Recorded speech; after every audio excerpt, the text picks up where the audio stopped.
Yes, cheese. Just a few things. Salt Lake meetings. Had a meeting with Northrop Grumman.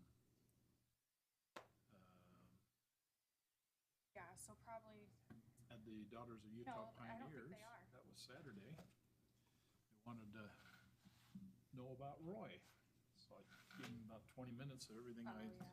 think I know about Roy. It was kind of fun. Okay, then just do the two cheese then, Bella. I gave them You know, when I first came to Roy, and I don't know who did Okay. it, but somehow I was given a book written by Yep, Russell. Emma Russell, I have it. Yes. and it's got a signature. I don't even know how I ended up getting it, and so I've got it there, but It's good for you. Yeah, You- I don't I don't have know one. if they mailed it to me. I can't remember. I just know that it's there in my house in the library, and Oh. That's I mean, great. you know, in my library, I mean, my stack of books, which I guess I can call the library, but books and books. So, yeah, that was a fun thing to find. So, In fact, I quoted her a lot of that talk I gave, because Emma Russell had really done a lot of research, and so between that book you're referring to, the Weber County book, and one more book that I had, I was able to put that 20-minute presentation to the Daughters. A lot of fun. although it takes time. It takes time to prepare. It takes time to go there. It takes. Yeah, well, and the nice thing about it is that I wanted to do a PowerPoint presentation, so rather than just standing up and talking, I wanted to just throw pictures at them. You know, what was it like here? What was it like for people in Roy, before it was named Roy, to walk 16 miles up that canyon to start cutting a channel, a water channel, down where the families that were living in this city, before it was named a city, had to bring water into Roy. And to do so, they cut that channel down through here. Isn't that crazy? So I gave them more than they probably wanted. Information. Yeah. Yeah, hard work.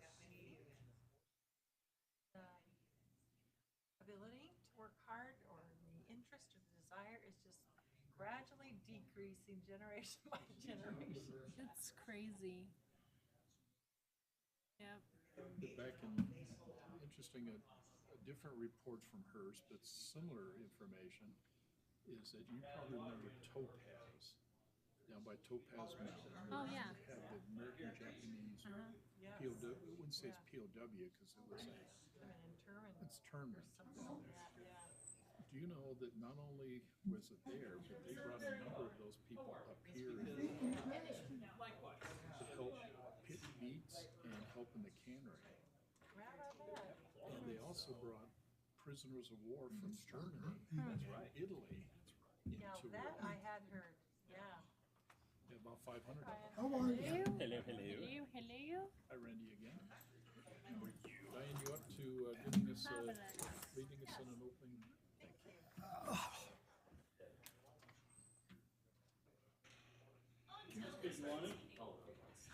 I finally received a call back from Oh, yes, reference to Research and Community Department. survey. So, in regards to that, so give me some ideas for dates, because I thought it might be nice, instead of me just meeting with her, you and her meeting with her.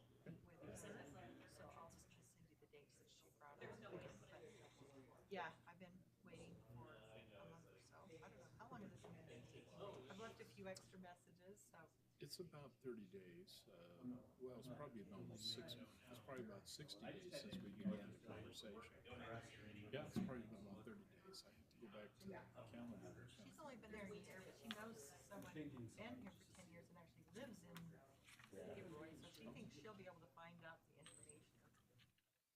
Oh, and then I said, well, Mayor was here. And I have a copy of the survey, if you'd like me to send that to you.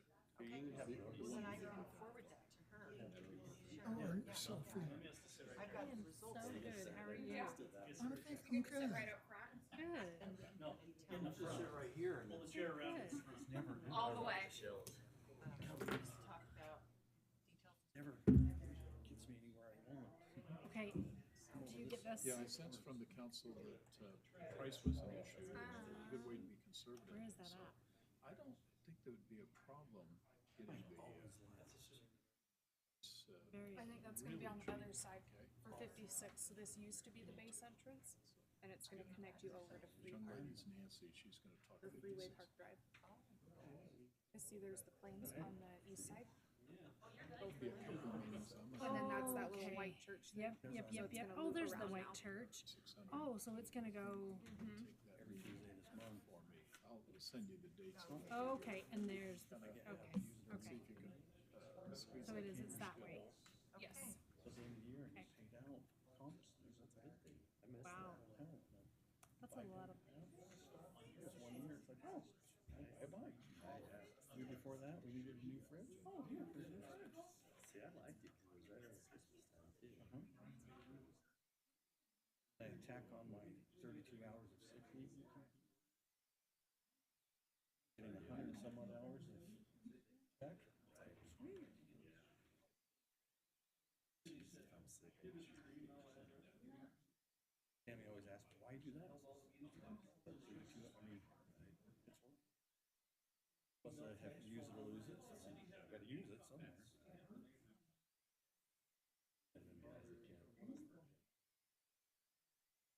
And then And 2 weeks ago, I was at a conference, and at night, I'm doing staff reports to send them, because I was planning commission.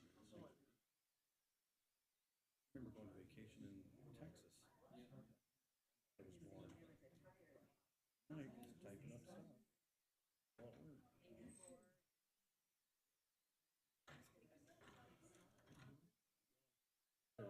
Good. Why the hell am I in a tie if no one else wears it? Other than most of it? I was always taught. It's not even tight. Come on, you gotta like this. I'm gonna get It's it. a casual tie. If you want it, this is how I usually go. Listen, unbutton the button. Listen. Hey, how are you? I've done this for years. And the weeks you're not here on Tuesday, I'm at planning commission meeting. So Darren, fighting. Crazy times. Yeah. Unless you wanna take over my every Tuesday. Okay. Well, you're more welcome to come to Tuesday night next week.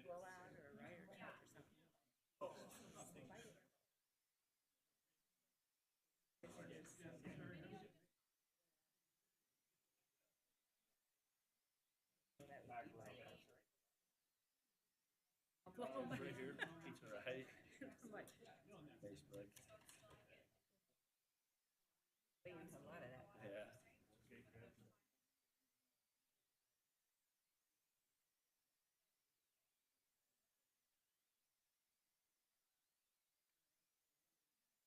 You guys are required to come around.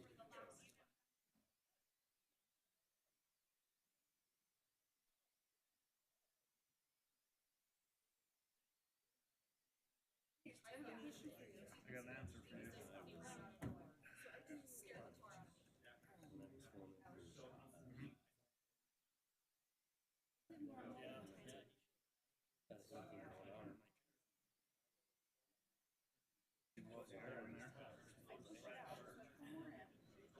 Sitting at home doing nothing.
Natural, yeah.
With it being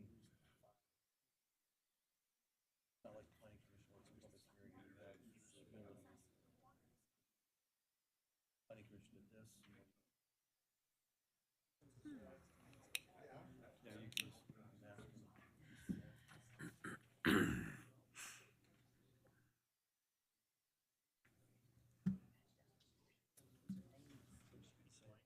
Brittany, are we ready? Okay. Right. 10 seconds. Okay. Count it out.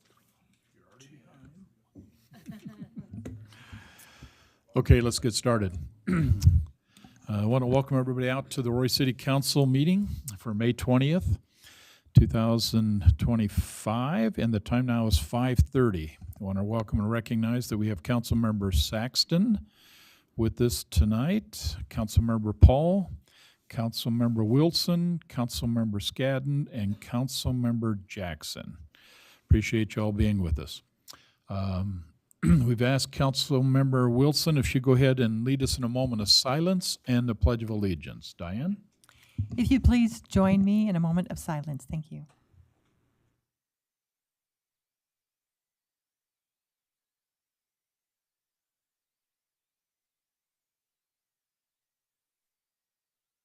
If you please join me in the Pledge of Allegiance.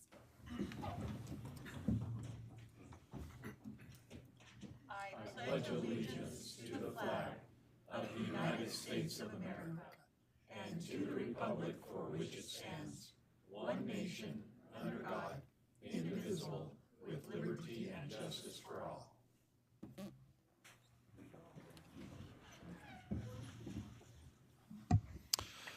Thank you, Diane. Okay, we don't have any items, so we're going to jump right into public comment period. If you have a comment, any topic, please step up to the mic, give us your name and address, please. Perfect. Thank you. Always good to start out. I'm Dave Young. I live at 4870 South, 2575 West. Thanks. I've talked to Council Member Jackson about this to see if there can be something from the schools, but I had a thought the other day. It's either 74 or 75 days till Roy Days. And I've noticed that there's been a very large uptick in pedestrian accidents recently. And I'm one of those guys that walks quite a bit in Roy, and my wife walks way farther than I can.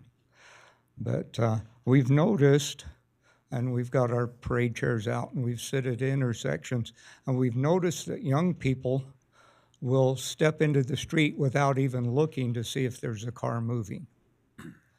And while they're crossing, they're either looking at their phone, the ground, or anywhere but the cars. My mom and dad always taught us kids to look both ways and to keep eye contact with a moving vehicle, because you may have the right of way, but that doesn't protect you from being dead if they don't see you. So I'm proposing that the police chief and the fire chief look into if they could put together an education pamphlet or something that they could distribute at Roy Days. I can make room at the car show for a fire truck and or a police car so that they can hand those out to interested parties. And we got to get the word out, because we've had older people, they walk in the road, they don't look. We've got young kids, they play in the intersections and they're not looking. It's not their fault that the cars run the red light, but possibly if they were looking, they could have jumped out of the way. That's all I've got for that. Other thing that I noticed was as we plan for the expansion of Roy after the 56 and 3500 constructions, for businesses, we should encourage businesses to have enough parking, and probably even all these high-density things that are going in, that they have enough land for parking, because if we have a business downstairs and apartments upstairs, on a 4-day weekend like this one coming up, when the business is going to have a sale, the homeowners are going to be home, and they won't have parking. And I noticed that Lagoon has expanded their parking, and they fill it. And it seems, I went to Weber State University when it was just Weber College, and they had plenty of parking. When it became a state institution, they'd build new buildings and remove parking and never replace it. And then they put in the D Event Center and moved all the parking over there. So, as in the Field of Dreams, if you build it, make sure there's parking so that they can come. That's all I have. Thank you, Dave. Anybody else? I recognize you. Name and address. Thank Ty you. Chasten, 3751 West, 5575 South. So, yeah, I'll agree with the pedestrians first. Can you speak into the mic just a little bit more, please? So I'll Thank agree you. with the pedestrians first, and thank you, Diane, for signing the petition that we have out there to get it so that everybody can vote. It's been such a big controversial thing of having 4 stories, but now to go 144 feet tall. And, you know, there's going to be issues like parking. You know, who cares about seeing the mountains? That's what I tell people. I don't care about seeing the mountains. It's the traffic. It's just the population that I understand needs to be there for the taxes that we're not getting because we decided to keep a pool over by Roy High instead of sell it to Roy High, and then take it down to the golf course and put it down there where we could have made more money and put a bubble over it. However, now we're gonna build more population in an area that's already got high traffic. And it's just gonna be a big cluster, especially for the school district. The school district is gonna be impacted big time. The buses will be impacted big time. And so will the pedestrians. I'm pretty sure that the population, even if they don't build it, because I've heard that, they said that, oh, they won't build them that high. Then why approve it to be that high? Make it the height that the developer wants. And then let's get the information out to the public instead of withholding it. Thank you. Thank you. Anybody else like to share a thought? Name and address, please. My name is Bryant McMillan, and I'm at 4614 South West Park Drive. At the last city meeting, my neighbors and I came before you to urgently plead for a pause on Phase 3 of the Rail Runner development, and we asked that the city address our most pressing concern, the lack of a second access road to our neighborhood. We live in a single-access community, and now we're facing the reality that approximately 1,000 more vehicles will soon be routed through the same narrow, poorly planned entrance and exit. Unfortunately, today I found out things are even worse than we thought. Today, after speaking with Mr. Parkinson, the city planner, I learned that 5 additional parcels of land north of the existing Rail Runner development are in the process of being sold off for even more housing. According to the planner, there's space for over 40 more units, and there's an additional planned phases beyond Phase 3. Right now, our only access point is via West Park Drive, a road with serious limitations. We have to contend with, we can only exit turning right. To enter, we have to contend with the train schedule and cross 2 lanes of fast-moving oncoming traffic. And with just the 70 homes that are currently there, we're already facing challenges accessing our neighborhood. Add hundreds more homes and it becomes a crisis. I understand much of the development's already been approved and under construction, and it's too late to stop those units, but what can still be done is to recognize the dire safety implications and hit the pause button before any more approvals are granted. The one hope we had, a potential north road, was diminished today. Even if approved, I was told the road may only allow a right turn exit and a right turn entrance. That's not a solution, it's another bottleneck. This is not just about inconvenience, it's about safety. I've personally witnessed pedestrians and bicyclists being hit while crossing West Park Drive near 4800. Emergency response crews are already compromised. Both access points to our neighborhood are blocked when trains are present. This is not a hypothetical risk, it's an inevitability.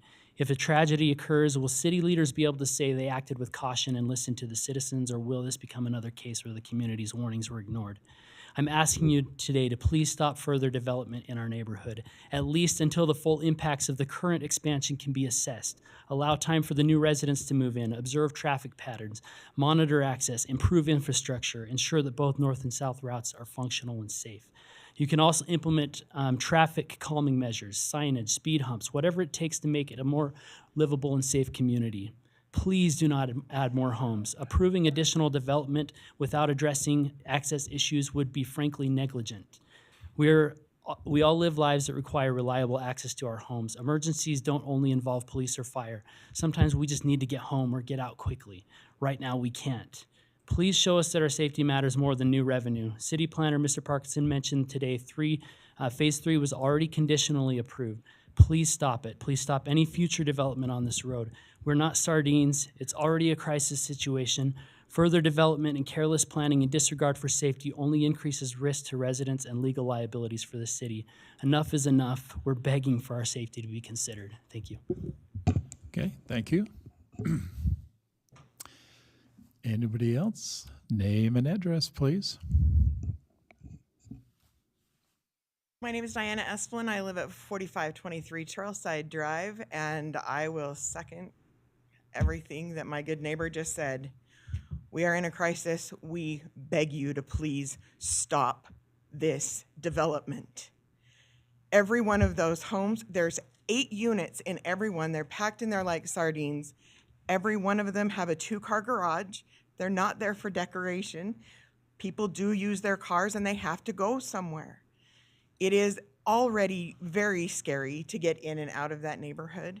Even turning right, coming off if you're heading west, coming down 4800 South, you go to turn in there, people will blow right around you at 40 miles an hour. It is only a matter of time before there is a serious rear end accident there at 40 miles an hour, and it will be right on the tracks almost immediately. We beg you for the safety. Please. This is for the safety of our families. This is for the safety of our children. On the way to this meeting, we had to stop because there were 6 children playing in the road that were completely oblivious to the fact that there was a car behind them. My other concern is that neither access is even open. I do understand the 4000 South access has been paved. However, we're getting conflicting reports from the city and also from the developer. The developer has told us numerous times they intend for that to be emergency only access, and that they plan to keep that road obstructed with construction equipment until they decide to open it. That road is the only one that doesn't go through a neighborhood, through a residential neighborhood. That needs to be the primary access and exit point to that entire development. Otherwise, we are, as Mr. McMillan said, we are in a crisis. It's not just a little fluff matter. This is people's lives. This is people's safety that are at stake. I believe that we've also heard a lot of excuses, I'll be honest. We've heard a lot of reasons why we can't stop it, we can't do this. Honestly, I don't think this development should have ever been approved. So if we have to backpedal, let's do it now before we lose even more lives, before we have even more dangerous pedestrian activities. Even as it is, you come out of that 4800, you come out onto 4800 South from the West Park neighborhood, you can't even see who's at the trail until at the trail crossing until you're right there. It's only gonna get worse if we add 500 to 1,000 more cars coming from that exit point. I say, please, we need to stop this before it becomes a serious problem. And that's all. Thank you for your time. Okay, thank you. Okay, name and address, please. Steve, you want to move the mic down?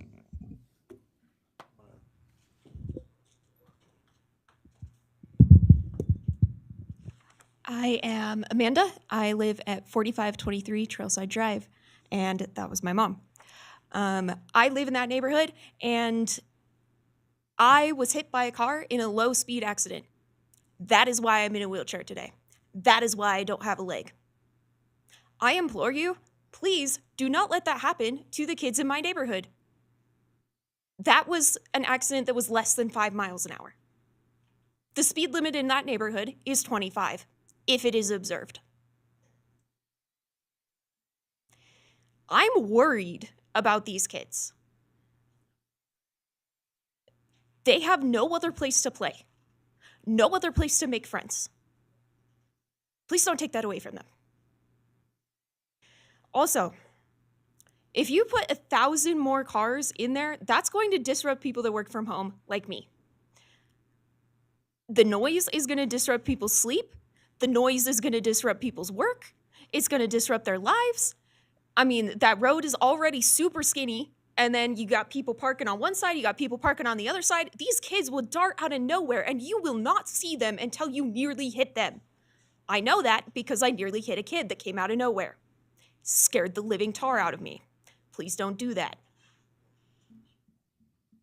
That problem could get worse. Thank you. Okay, Amanda, thank you.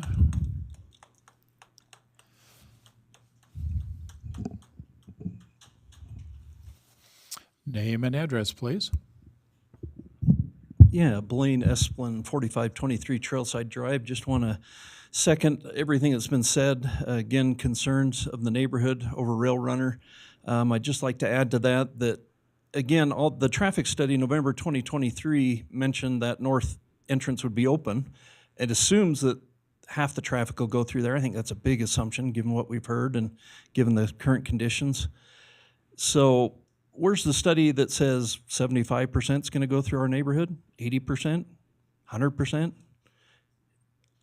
I'd love to see a study, and I'd love to see a study, of course, for anything else is done north of there, of the traffic impacts. I know there's people on 4,000 concerned too. Let's get the traffic studies done. Let's look at this pragmatically.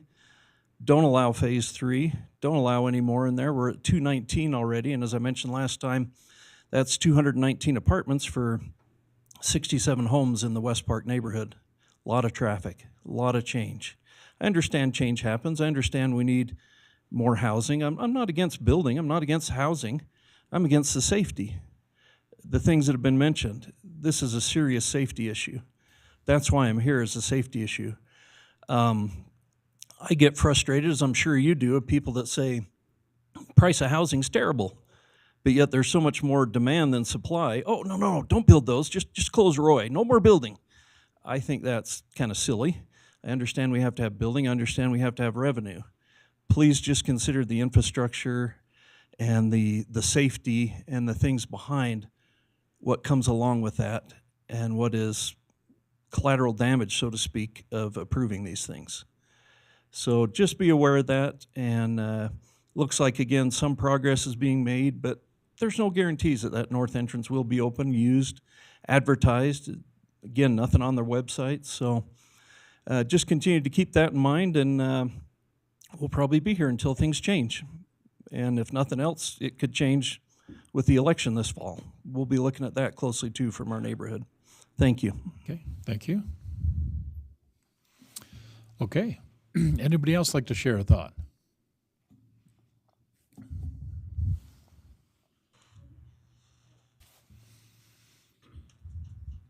Name and address, please. Cindy Wenham, 4152 Lily. There you go. Thank you. Lily Drive. Lily Drive. You've never been there. I'm guessing you don't know where Lily Drive is. Lily Drive is a little horseshoe road that literally butts onto the walking track, that butts onto all those gray Kwanzaa huts that then had just filled. I've been watching since, well, probably December. I have questions for you. My first question is, when the world of zoning change happened? Last I knew, back when the builder came and promised 2-story craftsman style, 120 units. When did it change to 3 stories? When did it change to, I'd now just heard 220, last I heard it was 280. And when did that 30-foot egress that was too narrow change to it's okay? They paved it and there's roads, there's cars on it. Mr. Esplin, maybe he doesn't live on Lily Drive. I watched 2 of them whiz by when I had my dogs out to go potty. When did the zoning change happen? I'm asking questions. I thought it was too narrow of a street, 30 feet, because the Kwanzaa Hut people came here and said, you will not eminent domain us. So nobody eminent domained them, but you've still paved the road. Electricity poles have gone up. I've been dealing with, for the last 5 months, the dust and the noise of watching. They didn't just start at Roy Park, or the end of that neighborhood that took out our fireworks area. They started there, and they're down to my last Kwanzaa hut, 8 feet. And then when I drove my daughter and I through there 2 weeks ago, have you been there? Really, I'm asking questions. I would like answers. Have you been there and seen where the very far eastern townhomes are? There is the railroad track. There is the gravel that comes off the railroad track. There is about a 5-foot castle wall. 8 feet from the castle wall is the sliding door of somebody's home to be. 16 feet from the actual literal trains. They can sit out there and reach up and touch the cars as they go by. How safe is that? How quiet is that? What kind of people will move there? Chief Quinn, is he here? Yes? No? Yes? You know, and you're a good man, you know what happens when you put that kind of high-density housing in, what comes. Are you ready for that? The crime, and thank you for that. The crime, not just the traffic that I'm already watching. And yes, they will use it. They are. The crime. I belong to a group called Weber County Patriots. They're from all over Weber County. We talk about all the different areas we live, and I have been informed Roy is considered the ghetto of Weber County. Not happy about that. Okay, thanks for the comments. Anybody else like to share a thought? Okay, we do appreciate the input, and you bring up certainly some interesting questions. And what we'll try to do is try to work through those as we always do. What are options? How are we working? There certainly is some changes already taking place with the trail runner. If you haven't noticed that today, I suspect you'll probably notice it tomorrow as they deal with what's taking place there. So we'll keep working this issue as you bring these issues to our attention. Okay, we do have some presentations. I think, Nancy, you're going to start us with the UDOT 5600 South update. And Council, you have some charts in front of you. Kind of hope we'll walk through that. And looks like we're going to bring those up on the screen. Thanks, Brittany, for running the screen. My name is Nancy Cousins. I am part of the engagement team for the 5600 South project, and wanted to visit with you today, give you a little bit of an update of what's happening on the project and some upcoming impacts that are coming that we want all of you and the community to be aware of and prepared for. So next slide, Brittany, if you would, please. Nope, you're good. Our schedule is still on the website. This is still holding, and we are still looking for any and every opportunity to expedite construction on the project and lessen impact to drivers and to the community. And some of the upcoming work that you're going to see take place is going to ensure that to most drivers a year from now or sooner, they are going to be driving on a road that they're going to feel is complete. We're going to have a lot of finish work still to do, but for the driving public, we're hoping to lessen some of the impacts. The next slide, please. So we do have some changes that are coming that are very impactful. One of them won't be implemented for until end of June, and I can't give you an exact date yet, but one of the biggest challenges that our project team has is some of the finish work in the middle of 5600 South. So our work around that, in order to be in compliance with keeping traffic flowing, as UDOT likes us to do, the project team will be implementing no left turns for approximately 3 months. And if any of you are familiar with the Through You by the mall, it is going to operate very similar to that. And this is a temporary configuration. It will not be a permanent Through You, but it will last approximately 3 months. And so we are working with our design and animation team to put together a video graphic that is going to show people how to operate in this Through You configuration. And on the map you see here, all traffic will be will need to go down to where the bank is, make a U-turn, and then they will be able to make right turns from there. So that is going to enable the project team to be able to work in the middle of the roadway, because we will be able to eliminate crossover traffic. So I don't have the configuration graphic to show to you tonight, but I want this to be on your radar that it's coming, and we will be distributing the animated video graphic as soon as it's ready, well in advance of the day that this turn movement goes into operation. But just so you are prepared, in this area there will be no left turns. Everyone will need to make a U-turn and then turn right to avoid this center section. So Be in, specific, Nancy, can Yeah. you, when you said the bank, you referring to the credit union, Golden West Credit Union? So it's gonna Yes. go far down, down 56 and make the turn right about there. correct. It'll go all the way to the credit union. That will be the official turning point. There will be places where people can maneuver, but the designated turn pocket is going to be right there at the credit union. So because this is going to be really impactful to the traveling public, there is another phase of the project that is coming sooner, and that is access to the base and access to Freeway Park Drive. And so that we are hoping will be implemented within the next few weeks. And again, we have an animated video coming that will demonstrate that. But Brittany, if you'll go to the next slide. This gives you a high-level overview of what that is going to look like when Freeway Park Drive and Missile Way, that intersection and those turn movements. And the animated video will show if you're coming to the base from the north, if you're coming to the base from the south, if you're coming to the base from the west. So all incoming traffic are going to have designated patterns to follow, and then we will reverse that in the animated video to show an exit strategy. From statistics, we know that traffic is more difficult in the evening than it is in the morning, so we're trying to be preemptive prior to that through configuration for people to get educated on different ways that they can use the new system that will be in place.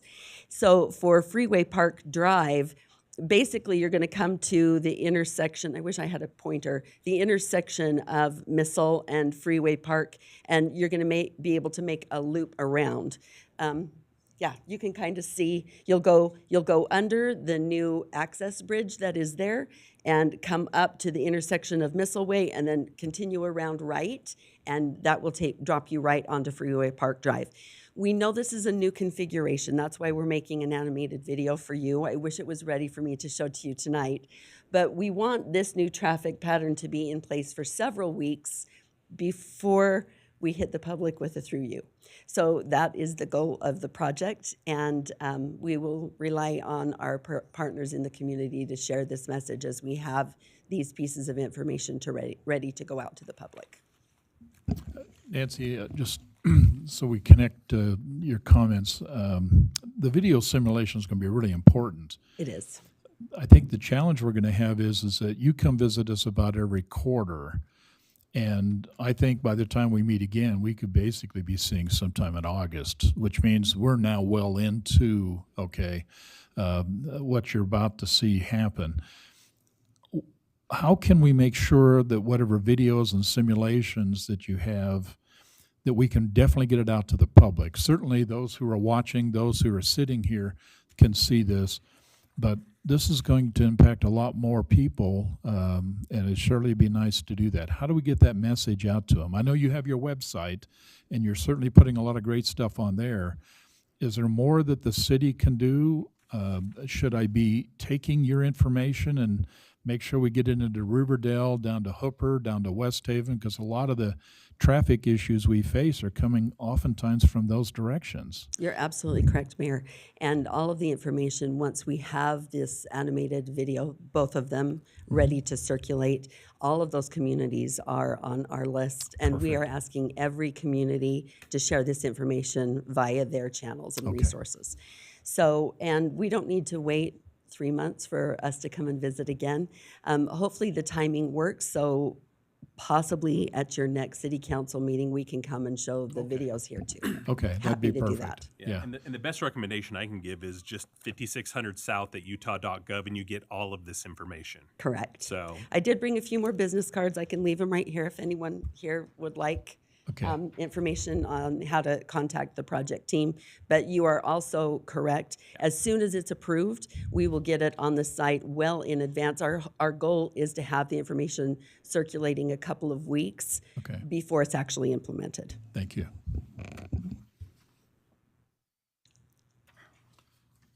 This is just some of the work that we're doing just for fun. But if you have any questions for me, happy to answer.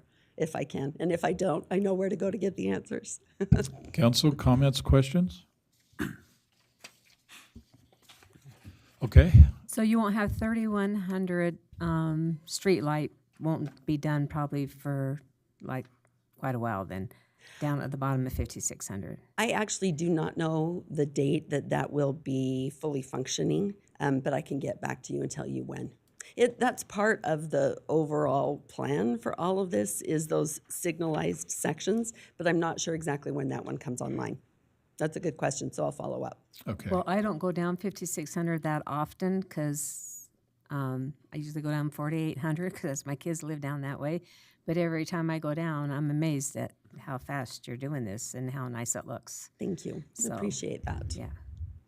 Yeah, the council, one of the things that Matt and I, we meet with Nancy and her team once a month. In fact, a couple of times we meet on different occasions, but indications suggest is we may be basically fully functional by the end of this year. The fine tuning that will need to take place, the other many things they still have to complete will take place by summer of next year, but for all practical purpose, most of the residents will recognize that 56 is just about in the same right configuration. I think the only thing, Nancy, this may be a hiccup, could very well be how long it takes them to replace that bridge over the Union Pacific tracks. That is actually progressing according to schedule. I think the place that the public will feel most like permanent configuration is I-15 itself. Yeah. But fingers crossed, and hopefully everything continues the way it has been going, and we can continue to expedite work. And 56 residents will feel the same. Yeah, it's looking really great. So- Nancy, I have a question. You talked about having a pointer to kind of go over the U. So there are a few of us special, that came in person to hear this. Could we put that slide back up and could you maybe walk over there and kind of say, use where we don't have another pointer? That'd be great. One more. Yeah. So if you're coming from the west and you want to access the base, you'll be heading eastbound on 5600. You're going to come up here to Missile Way, and then you're going to be able to access the base. If you're trying to access Freeway Park Drive, you're going to come eastbound. You'll come to this intersection. You're going to loop around and be able to go that way in order to access Freeway Park Drive. This is all still under construction, so it's not fully functional yet, but the access, the direction of the traffic, that's how it's going to flow. If you're coming northbound on Freeway Park, and if you've driven it now, you can see we're halfway through where one side is pretty much complete. You'll be able to come up this way and access the base that way. And if you wanted to get onto 5600, you'll loop back around the other way. If you're northbound, you're still going to use this temporary access road. Get off on that ramp and you can still access the base. But then if you want to go to Freeway Park, you'll do the loop and look around again. So if you drive out there, you're going to see a lot of these ramps, and you can kind of tell the direction of the final configuration, and that's what we want the animation video to show. So they'll be color coded, like northbound is a color code, southbound is a color code, and eastbound is a color code, and then that'll just be flipped opposite. So you'll know how to get in and out of the base, utilizing the new bridge.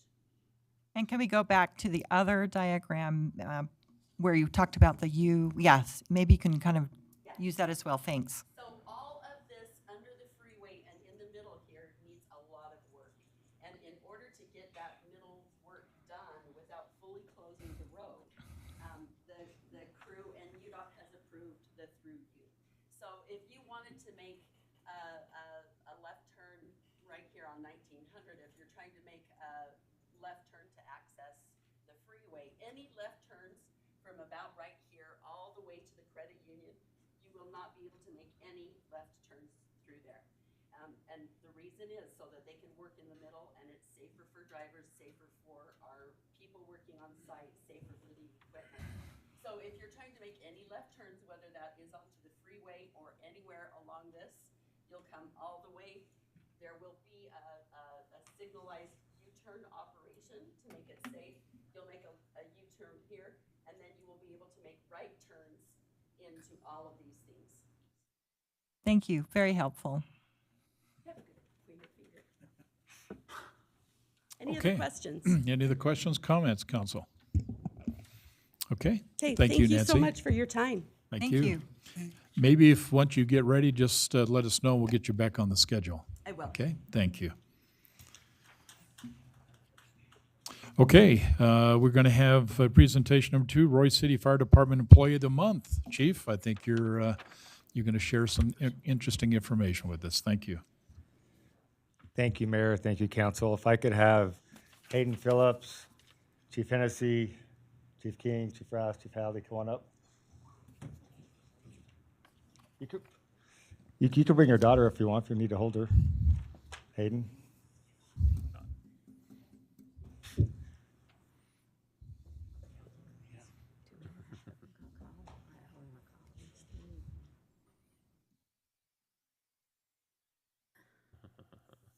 So while he's walking up here, an email was sent to me a week ago by Chief Hennessy here in an incident that happened in Riverdale. And I thought this was a really great thing that Hayden had done when he was up there. You can come up here, Hayden. You can be more noticed. Even though, and these are hard as the fire chief, and we have so many exceptional firefighters in the organization who do things really day in and day out. I just thought this was kind of above and beyond. And given that opportunity, he rose to the occasion. So I'm just going to read what we had written here. Chief Hennessy had also written a portion. I'll let him read that and then make some comments. But I am thrilled to take a moment to recognize the dedication and achievements of an outstanding member of our team, Hayden Phillips. Hayden joined us on January 27, 2022, after serving 4 years in the Navy. He brought with him a strong commitment to service and excellence. His dedication is evident as he has continued to receive stellar evaluations since his hiring. He was promoted to paramedic on August 16, 2023. Beyond his role as a firefighter paramedic, Hayden serves, and hey, I'm not sure if this is right, as an AHA instructor. If it's not, I'm sorry, it's what I researched. So he's also an active member of the county USAR team. He is currently enrolled in a critical care paramedic course, which equips him to provide advanced medical care for critically injured or ill patients and enhances his ability to respond to complex emergencies with precision and expertise. Hayden's evaluations and performances consistently reflect his professionalism, skill, and unwavering commitment to excellence. He is well respected and admired by his peers, with his evaluation officer remarking, quote, "Hayden is a very caring person. He was raised in Roy and cares about the city and the department. He cares about his training, his education, and strives to improve himself and those around him. Hayden consistently goes above and beyond in all he does," end of quote. His contributions profoundly impact our team and community, and we are grateful for his dedication. Hayden is an invaluable asset to our team, and we are proud to recognize his hard work and dedication. His service and commitment to helping others were evident while attending an off-duty USAR training in Riverdale. And I'll turn the time over now to Chief Hennessy. You can read this if you want. I'll wing it. All right, we'll lay him wing it. Mayor, Council, Chief Hennessy, glad to be here. This is a great opportunity and a great position to be in to relay this information to you about one of your stellar employees. I'm just going to set the scene real quick for you so you can kind of, feel like you were a part of the scene. We had Riverdale is a single station. We're able to handle one, maybe two emergencies out of our station at a time. We staff an engine company, we staff an ambulance company. During this time of the day, it was March 31st, and it was right around noon, lunchtime. Our engine company was down assisting our law enforcement with a silver alert. We had a lost citizen on the trail. So our engine company's out of the house. Our ambulance is transporting a breathing problem up to McCady. So they're up at the hospital currently getting their stuff put together to come back. I'm sitting in my office, and we have a cardiac arrest come in, towing over the station. And if you're familiar with our fire station down there, it's right next to the rec center. So we have a lot of pickleball players that come down there and play, and they're pretty aggressive. So, I mean, they really get into it. But this cardiac arrest came in. elderly male had collapsed on the court and was not breathing, and dispatch had stated they were trying to get the rec center employees to start CPR. So me in my condition, I jumped up from my desk and thought I got to head over there and do what I can do. It's right next door. And as I go out the back door, it realized to me that we had about 10 to 15 off-duty firefighters that were there as members of the USAR team, the Urban Search and Rescue, and they were continuing their craft and learning rope rescue skills. And we had about, I would say, 5 or 6 that stood up from that class without any warning and bailed out the back door. And as I was out the back door, they blew right past me as I hobbled down the road to try and get into that rec center. And as I entered the rec center, what I saw was these off-duty firefighters, which included Hayden Phillips. They were performing CPR, they were doing medical interventions, they had hooked up AED, and they had completed early defibrillation. So they worked this patient on the floor. The pickleball court administered about 3 or 4 rounds of shock, and were able to get him his pulse back, and he was breathing. We got him loaded up into the ambulance. The Riverdale ambulance showed up. We did have a strong mutual aid response from Medic 31, and Ladder 31 came down and assisted us. And as they came down, the guys that were off duty stepped back and let them handle business. Transported this patient up to the hospital, and most of our cardiac arrests are, they do not have a great outcome. And this is one of those where it did. About 2 weeks later, this gentleman showed up to our station and was solely appreciative for the efforts made. This is one of those instances where the early actions of these individuals really changed the outcome of that.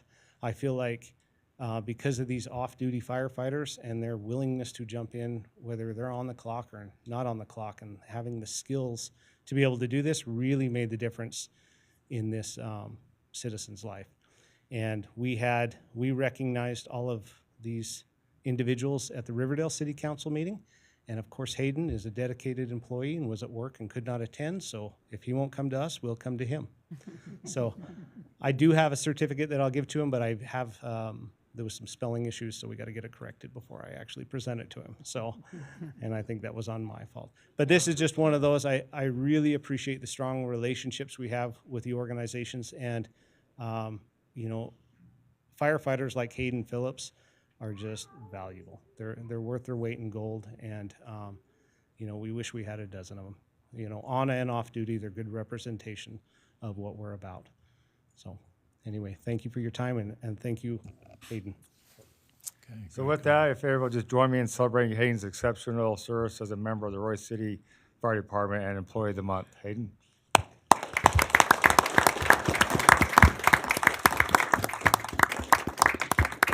Hayden, you want to bring your family up and we'll get a picture up here.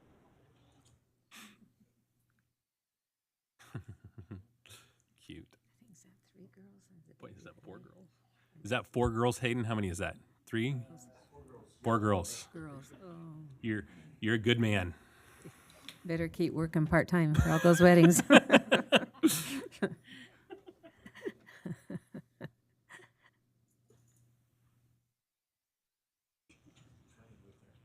that? Oh.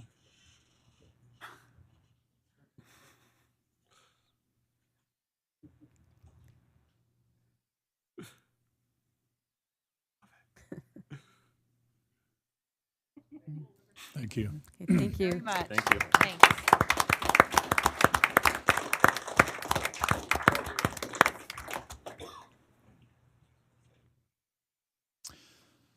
Council comments, questions? Certainly appreciate your efforts and willingness to jump in, and just the awareness to be able to do that. Thank you very much. And Thank you very much. to take the time to come and do the presentation. Appreciate it. Could I say a few words? Yeah. Absolutely, yeah. Go to town. That'd be cool. Yeah. Cool.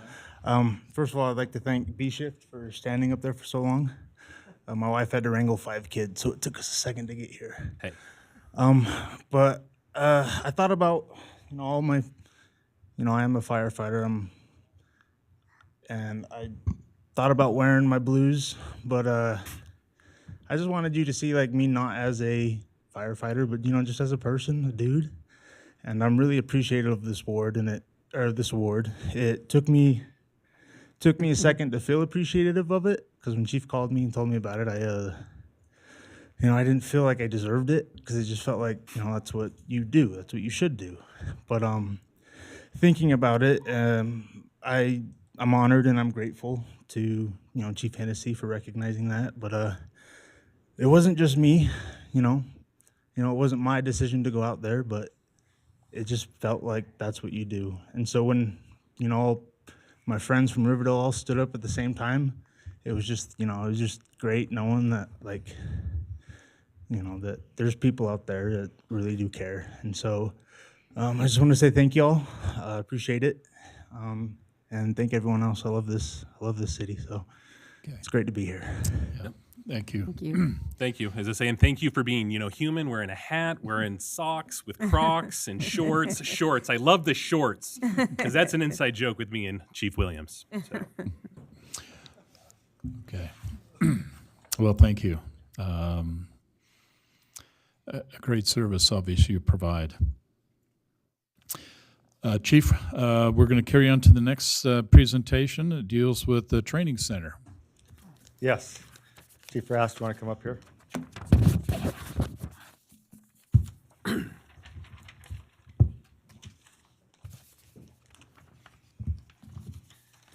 We'll kind of do this in tandem again. So, Jake, I think it was about 2 or 3 months ago.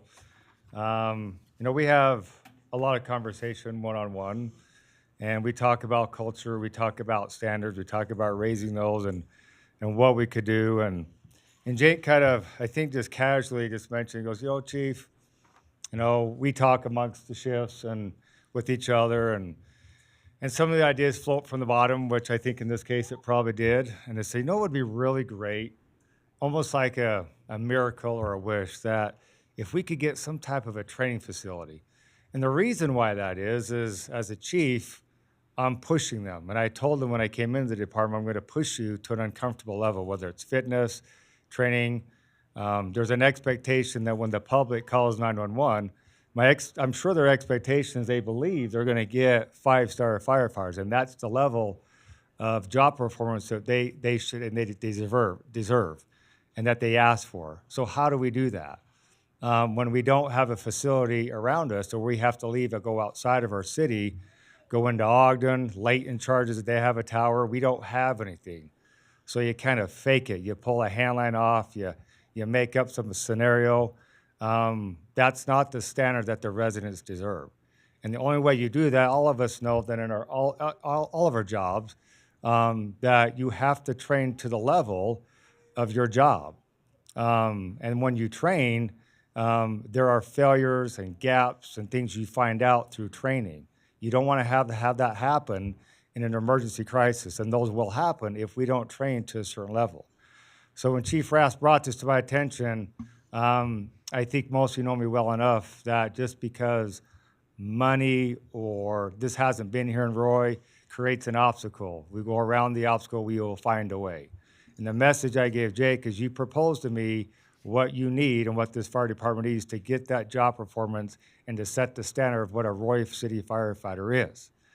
And so with that, Jake proposed to me, and we've got a short 5-slide. This is more of the make you aware and what we're going to do and how we're going to do it and why it's needed to have a training facility. And this is just, I think, again, you know me well enough, but the culture and the standard we have is to have well-trained firefighters. And what does that mean? It means that we are going to come to any incident and be the 5-star firefighters that the residents expect us to be. That's the culture that we are going to have as a standard. A culture drives behaviors. Behavior drives the results, and the results is to make sure our residents are taken care of. And so with that, I've asked Chief Rast, we have a few slides. Sometimes it's important that we read the slide to get the information out, and I think it's important you hear this. So I'll have Chief Rast read the 2 slides, and then I'm sure there'll be questions, and I think at the end of the slides, should be able to answer most of your questions. But before I do that, I do really want to thank others who have made this happen. One is Matt Andrews for his support. Number two is Brandon. As you'll see, I need the public works support. So this is a team effort, not just come from the fire department, because we couldn't do this without the support of Public Works, Brandon's team, and without Matt. So with that, I'll leave it up to Chief Rass. Okay, Council Mayor, I appreciate you allowing us to talk to you about this today. So this project represents a commitment to the safety and well-being of the Roy City community. A dedicated fire training center in Roy is essential for ensuring that the highest level of preparedness, there's the highest level of preparedness among firefighters. A facility within Roy would provide hands-on experience in controlled environments, allowing firefighters to refine their skills in fire suppression, rescue operations, and hazardous material response. The facility would serve as a hub for ongoing education, ensuring that Roy firefighters stay current with the latest techniques and safety protocols. Investing in a local training center would enhance emergency response efficiency, ultimately improving public safety and protecting the community more effectively.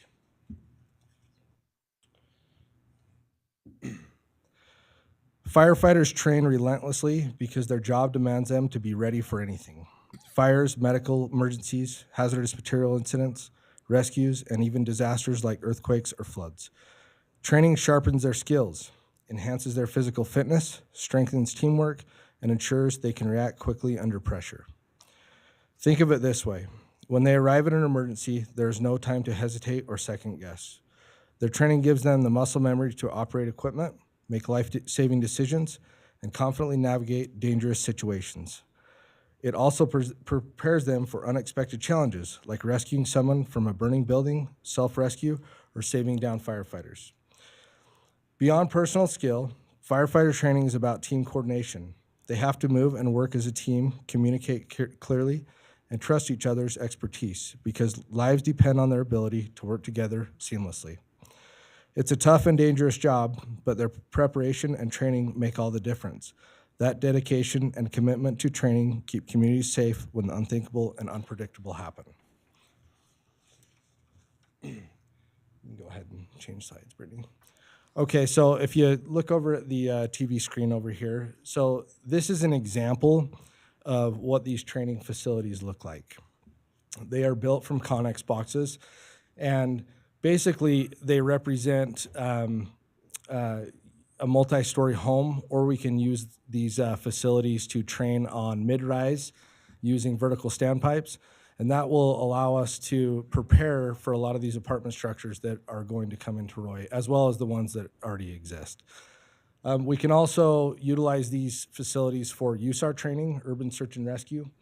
We can also use them for search, live fire, and forcible entry training. So this facility will really help our firefighters that we currently have here at Roy, as well as new hires that we would have in the future to refine their skills and be the best firefighters that they can be to provide the best service possible to the citizens that we serve. Go ahead. Okay, so this is the proposed site. This is on the south side of the parking lot at the city shops. As you can see by the picture, I'll just read off these distances for you, but the facility footprint itself is a 50-foot by 16-foot footprint of the Connex boxes. From the lean-to on the west side of the city shops parking lot is 127 feet. It's 200 feet from the building to the city building to the east, and it's 142 feet from Heritage Care. And you may ask, you know, what would Heritage Care say about this structure? We did meet with them already. We talked to the executive director, and they were completely okay with that structure being placed there, as well as multiple citizens with limited concerns that can easily be mitigated. You can go ahead and change slides. This is the second site that we were looking at. This is on the southeast side of the city shops. This is on the Union Pacific property. I know there's some limitations with this property. As far as cost goes, this would be a little bit more expensive due to no asphalt currently being there. Do you have anything to add so far, Chief? Okay. All right. And then you can move forward. Okay. This is just a video that we're going to show, and this will just give you an idea of what these training facilities are and what we utilize them for.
Okay, so that's just a really good, the shortest video we can find for this presentation.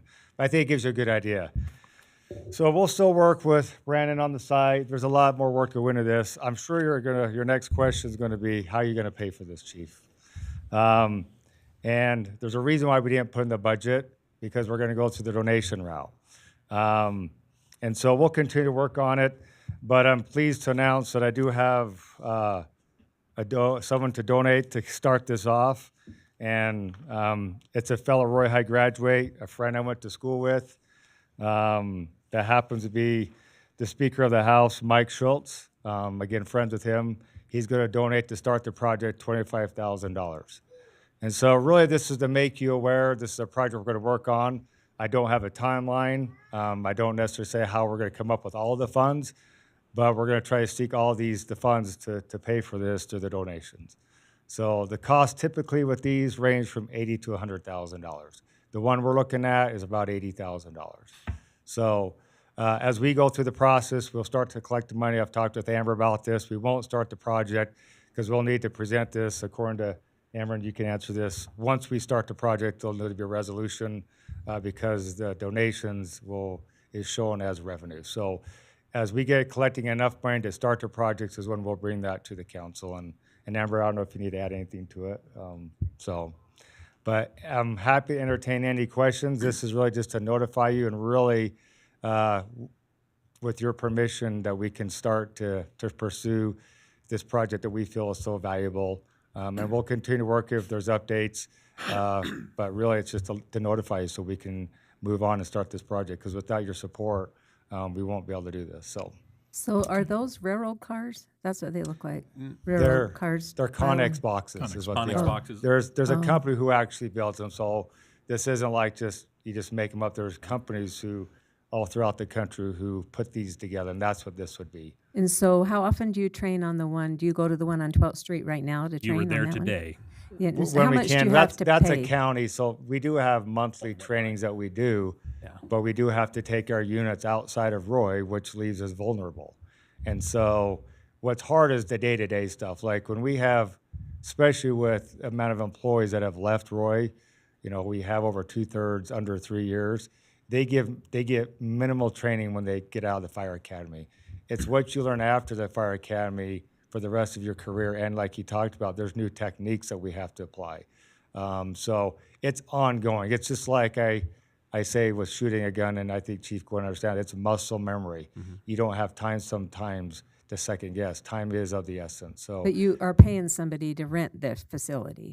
we don't do that now. We don't have the budget for it. So Okay, the only way so we they could, let you use it for free then? if we can get there, yes. But they obviously are doing their training. So it's we ask when we can, but you're traveling to 12th Street, you're gone for an hour, where if we had this, we're doing this in our city. Yeah, Makes us what I'm available. getting to, if we built one, would other cities pay us? I was going to to say, yeah, is use there a ours? revenue opportunity there? That's Yeah. exactly where I went. Well, other cities have 'em, like Weber Fire District has them, Layton has one, most What fire about West departments. Haven, Riverdale? Well, that is Hooper? Weber Fire. The Weber Fire. That is Weber That's Fire. all Yeah. we- So so they all most use departments theirs. have a way to do training. And how, Because- finish. You're good, you're good. How often do you have to actually replace these? What's like the lifetime expected? I don't know, Jake, do you know? I don't know, but I know. Because you're lighting it on fire, so you're going to have like structural They're actually integrity. really well, they're Are they? pretty durable. Most that I've seen, and I'm talking in general terms. Yeah. I haven't seen any that's been replaced. Like I don't know. Okay. But these are really around the country. They're a cheap way. If you look at the Ogden Tower, Yeah. that was constructed, I believe, in the 80s out of concrete, rebar, and they can't even burn in it because of the failure of the concrete, of the spalling. And so these have been a great, you can stack them. I mean, they get pretty innovative. This is a small one compared to what's out there. They truly build, I know West Valley has them, Salt Lake City have them, and they build like an actual, 4 or 5 story building out of it. So, and they're well built. So Where do they build them at? Where are they made? there's a company in Salt Lake. Oh. There's companies around the country. Chief Rathsher has gotten multiple bids of 5 different companies, and we still haven't selected one. But again, until we get more of the donations coming in, we'll get to that point. So do you have to have so much money down, or do you have to pay for it full before they build it? We haven't gone to that. We could buy the Connex boxes and put that down, but it really doesn't make sense until we raise enough funds to really get the project going. So Well, I think showing those different places, the one right there that you're showing right there looks like the best place for me. I mean, like Heritage Care, I mean, you're going to have fire hoses right there, so anything. yeah, we but did do our due you don't have to diligence. do asphalt. We tried to anticipate questions. That's why we reached out to Heritage Care. Yeah. We reached out to some homeowners on 2700 to kind of get their thoughts on to make sure they're supportive, and it was a real positive response we got from all the neighbors. It creates minimal smoke. We're not burning large items. It really is contained. And if there's days with the DAQ, and we're going to monitor that so our residents are affected by any of the smoke. And it's not all the time. So are you going to have literature in case some of us want to ask people to try to maybe donate money for you? How are you going to go about doing that, donations to? We'll do a social media once, we have everyone's support. We'll go through the social media. Amber Day, we talked about creating the best way as far as a Venmo or QR code. So those are things we still got to work out. But I just feel like we really need to get your support to move on with the project before we put any more effort into the project. Yeah. And we do have, Mike Schultz is ready to write the check. I talked to him on Saturday. He's like, I'm waiting to write the check. I'm like, well, I need to make sure that the city's on board with it. Okay. I think sounds like a great idea. Let me ask a more technical question, Brandon. Sometimes when fires take place, and certainly a control fires, Chief, in this case, that material, that water, that collection, anything that's burning in there has got to go somewhere. Is the plan then, if you use these locations at Public Works, then to create a retention basin or some way by which you're going to collect that material so that whatever is burned, okay, we can now collect that and dispose of it properly? And that was my concern, and so if we do, like you said, we'll build a collection basement with the sediment tank, and then we'll just take it into our sewer, so that everything will collect in the basin, and then it'll overflow into our sewer, so we have to store it. Okay. Okay. And it's really very minimal. We burn it's called Excelsior. It's the air conditioner pads that go on their air conditioner pads. So it's very minimal what they burn. That's why you saw the chains. Again, it's just to show the fire behavior. If a young firefighter's never been in a house that's on fire, it's probably a good idea we put him in an environment where he understands how nozzles work and why you do a fog pattern versus straight stream. Those are the principles, and then obviously rescue out the doors, bailing out the top. So it's not like we've thought about that. We'll work closer on that, the water retention part, but really it's not going to be really damaging materials that's going to be going out in that, Okay. in that area. So, Well, Chief, I think to your point is that you're basically saying this could be an incredible training center, an opportunity to reach the level that you want to provide in terms of service. My only concern would be is taking a piece of public land and then basically what do we do with the residue from the water? I think the training center idea is wonderful. I just have a concern about what happens about anything that needs to be disposed of, and it's no different than we had when we had conversations a few years ago about our big dumpsters. We don't have a problem people bringing stuff, dumping it there, but if it gets rained on, it's got to be in a place by which we can collect that rainwater that comes out of those dumpsters. That's the hazard. That's the issue, and that's what'll get Roy. Unfortunately, will get us fined pretty heavily if we don't manage that. I don't think it's the same issue. You just confirmed that, but we certainly want to make sure that's considered as we basically move in this direction so we don't have, so. Council, here's other questions or comments? I think what the chief is asking, do you see any reservations in basically allowing the chief to go ahead and move forward with this great idea? Really appreciate your efforts and your persistence to do it through a donation route. I think that that's excellent, and thank you very much for going the extra mile for researching and proceeding and getting the whole team together. Thank you. okay. Yeah. Thank you. Brian, you had a comment. Just, I think it's a great idea. I really do. And my hope would be that through maybe a portion of our land sale, the council could send some dollars their way. Well, that's certainly in next month's first meeting on budgets, so it's something to possibly consider. Okay? Okay. Anything else you want to share with us, Chief? No, thank you so much for your time. Thank you for the support. Really thank Brandon and Matt, and we'll work through those challenges and meet those requirements and make sure that That's perfect. we're doing it safe and that we don't get any bad water down the drains and stuff. So thank you very much for your Okay, time. thank you. Thank you. Thank you. Yeah. Okay, we have some action items to work through, council. First action item is consideration of resolution 25-11, a resolution of the Roy City Council amending the Roy City Personnel Policy, Personnel and Procedural Manual. Okay, Matt Wilson, I think you're going to lead the conversation. Yes, thank you, Mayor and Council. So the first proposed amendment is to Section 1101, the hiring practices. There was a state code change requiring registered sex offender background checks for all employees or volunteers that work with the Youth Services Program. So it would mainly just affect our Parks and Recreation Department, but it's actually cheaper for us to run both the criminal and the registered sex offender background check. So that's the first change here. Second one is in Section 1202. This is the annual leave accrual advance.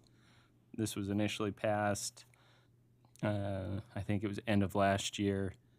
But just to clarify some of the language here, and there are some, I know, amendments proposed, and I noticed one for sure is in the example where it says leave employment is, it should say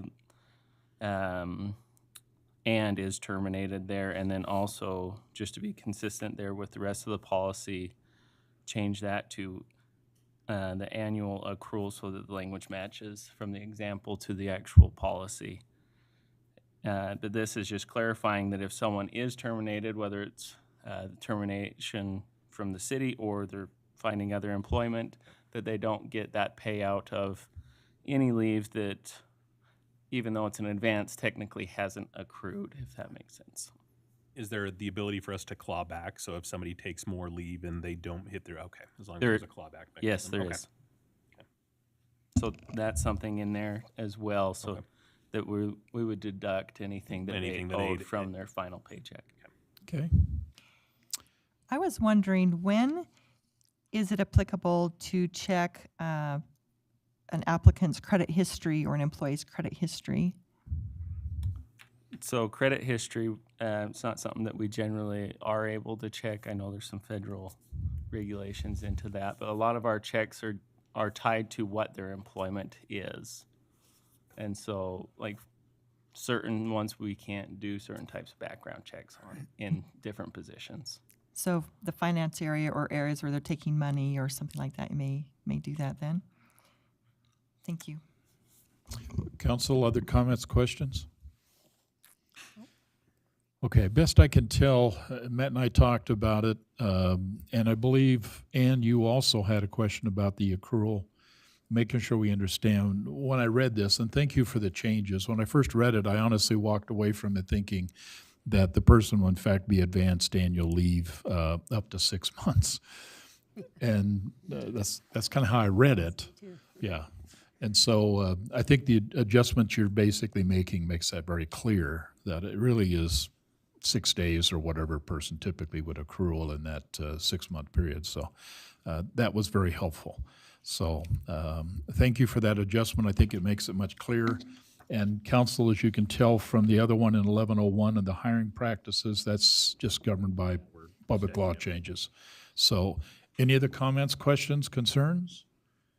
Okay, with that then, do I have a motion then to approve Resolution 25-11, a resolution of the Roy City Council amending the Roy City Personnel Policy and Procedure Manual?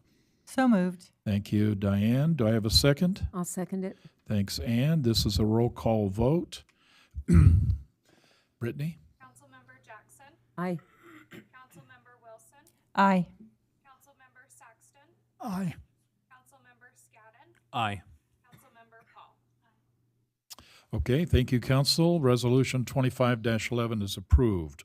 We now have consideration resolution 25-12, a resolution amending the fees for the fire department fee schedule. And I believe, Chief, you're going to help us on this one. Perfect. Welcome back. Good to see you again. Mayor, council, thank you. So quick on the background of the resolution. We're proposing updates to our fire department fee for permits, inspections, plan reviews, and reports. These fees haven't been adjusted in many years, despite increasing demands for staff time and resources. Our personnel are dedicating significant effort to perform, and really this is Chief King, to perform these essential safety checks, and the current fee structure no longer reflects the actual cost of providing these services.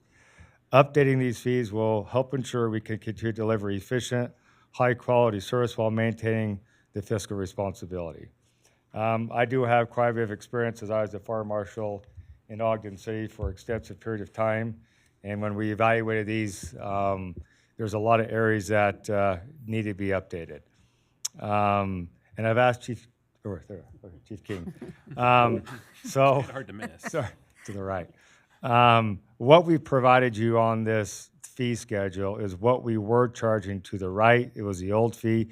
You can see there are many areas and gaps where we were not charging. About a year ago, we had 2 part-time building inspectors. Due to the budget, we elected to turn all of those over to Chief King, which at times can make him extremely, extremely busy, and also being the operations chief. We're here to entertain any questions concerning the current document in front of you, to explain this, to inform you, and to educate you on why we have what we have there. Just as a preface, we are not here to gouge residents. This is a charge for the fee for service. So there's different models you can use. You could raise taxes to pay for a deputy fire marshal and just make this so everybody gets charged. But I don't think that model works. I think when someone needs contractors, this is more based on businesses than it is residential. So just keep that in mind, that really this is going towards contractors and businesses operating in Roy City and the fees and the permits that go with doing business in Roy. So when a fire marshal is needed. And that is a requirement. That's one thing the state is requiring, that there's certain businesses, construction projects that have to be inspected. Daycare, commercial daycare. So somebody has to do that. And it's us that's tasked with that responsibility. The only other way you could do it is third party, and then they would be able to charge our residents whatever they want. So we came up with the matrix and this fee schedule really to for the fee for our, the charge for the service that we're rendering currently. So with that, me and Mike will be happy to answer any questions concerning the document. So I was just wondering, like daycares or group homes or nursing facilities, stuff like that, is that something that you have to inspect every year? Yes. And so they pay you, so you would get paid every year for doing that then? Okay. That's correct. Anything that has to do with the public in a business oriented is inspected for fire safety. Yeah. So any business in Roy, like restaurants or anything, you have Everything to is go through and inspected. inspect once a year? Yes, ma'am. Has that not been done before, or? It has been. There's just as we go on, it's not a priority sometimes to be done because lack of people in the position, the certifications, whatever. But we want to make it a priority to make our citizens safe and make sure where our children go that they're going to be provided the best, safest care possible. Okay. Okay, other questions, council? Are those yearly services something that you reach out and schedule with the business? Is it something that the business is required to reach out to you? How does that work? In order for the daycares, whether residential or commercial, they're required through the state to have a fire safety inspection done. So in order for them to renew with the state, they have to have somebody from the fire department come through and make sure that everything is up to code. And so that'd be the same for clinics or anything? Oh, it's expiring, we reach out to you, schedule an appointment? Yes, there are certain, as well as you know, like alcohol licenses have to be done first of the year for those to get approved. And daycares are kind of the same thing. They have to be approved at a certain time in order for them to continue their licenses. They don't want to let them lapse. Any connections to licensing or something the city would then rely upon, okay, to make sure those are completed before they actually submit a license or authorize a license? Yeah. So to have a business license, you have to pass the inspection. So Okay. that's a piece tandem. of it for them. And that's what the state, you can't apply for a business license or renew your license without having the fire inspection, Perfect. which comes from us. Okay. It kind of goes to your point, Diane, about how is that sequenced, okay? Yeah, So, most of our fees are built on commercial occupancy, very little with the residential, but there are some licenses that have to be even through residential in a business in the city. okay. Thank you. Comments, questions, council? Nope, Anything I else? think that this is going to be really good for you guys to, I can't believe that there's been no charge on all these things for, so going to keep you busy, huh? There are some that will help out definitely, Right. and it all goes back to the general fund. So we do them no matter what, whether they're being charged or not. So Right. At least we're effectuating. at least we're revenue. recouping some. Good thing. Okay. That's a good thing. Any further questions, comments? Okay, council. Then, do I have a motion then to approve Resolution 25-12, a resolution amending the fees for the fire department fee schedule? So moved. Okay, thank you, Randy. Do I have a second? I'll second it. Okay, I have a first and a second. This is a roll call vote. Brittany? Councilmember Wilson, Aye. Councilmember Scadden, Aye. Councilmember Jackson, Aye. Councilmember Saxton, Aye. Councilmember Paul. Okay, Resolution 25-12 is approved. Thank you. Thank you. Okay, we have consideration of Resolution 25-13. This is a resolution amending fees for the administrative fee schedule. Matt Wilson, I believe you're going to lead this conversation as well, please. There we are then. My turn again. Welcome back.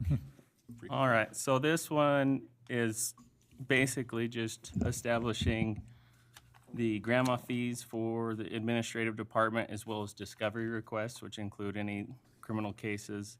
You will see in the resolution that it did accept any indigent defendant, so basically someone that has been appointed a public defender, can't afford their own attorney. We wouldn't be charging them the fees for discovery. It's also all of this obviously is in preparation for our consolidated fee schedule, which will be hopefully presented to you next month.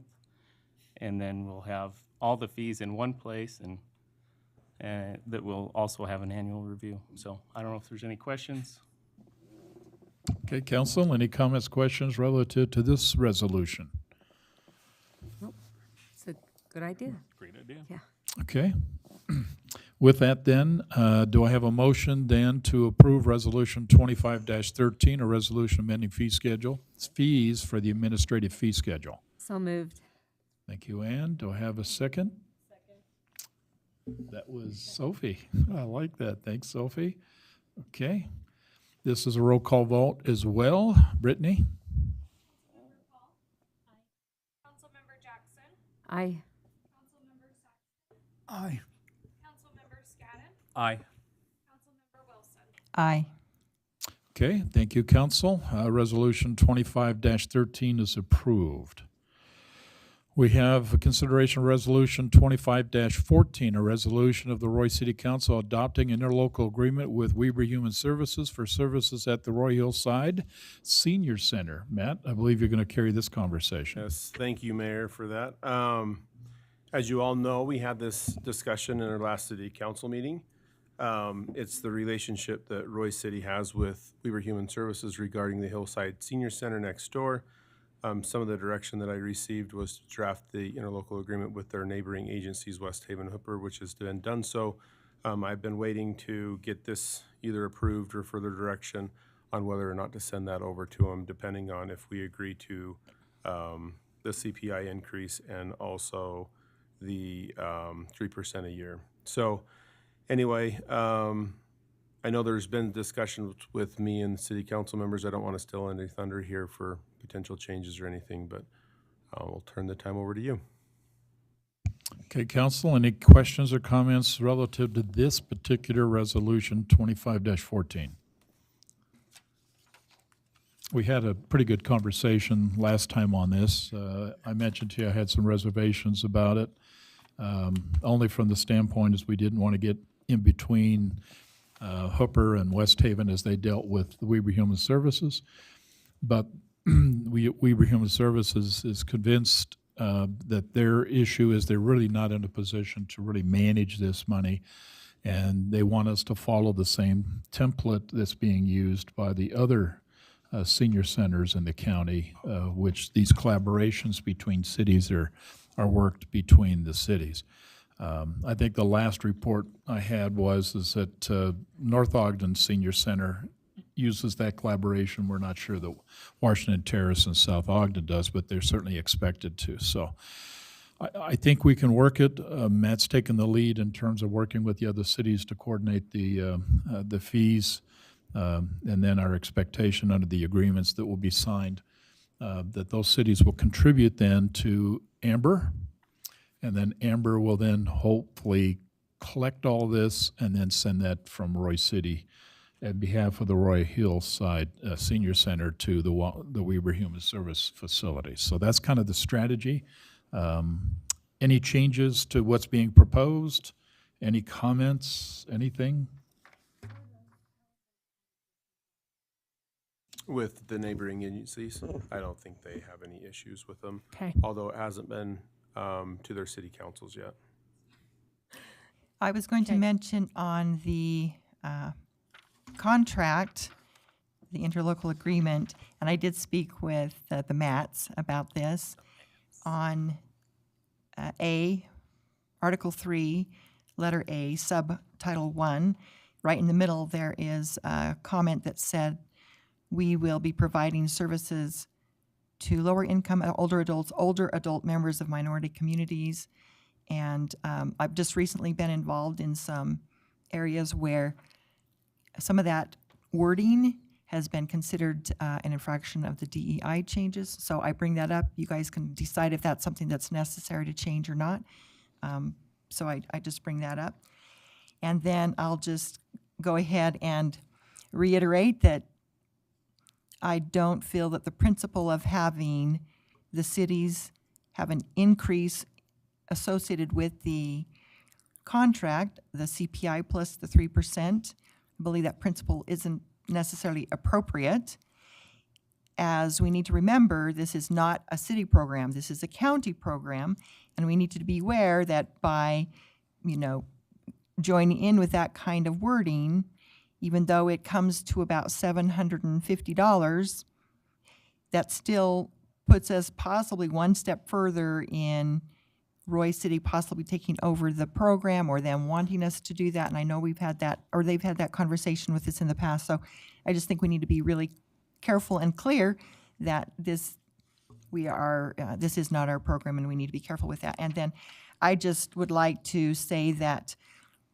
if we, or when we approve this, that we just have an addition that it doesn't go into effect until after Hooper and West Haven have signed their agreements. If we can just make sure that we have that in place before ours goes into action. So those are some of my thoughts about it.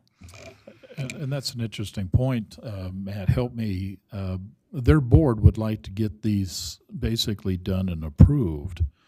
I think to Diane's point, would we expect to have our memorandum agreements between those two other cities in place before whatever we propose gets signed by their board?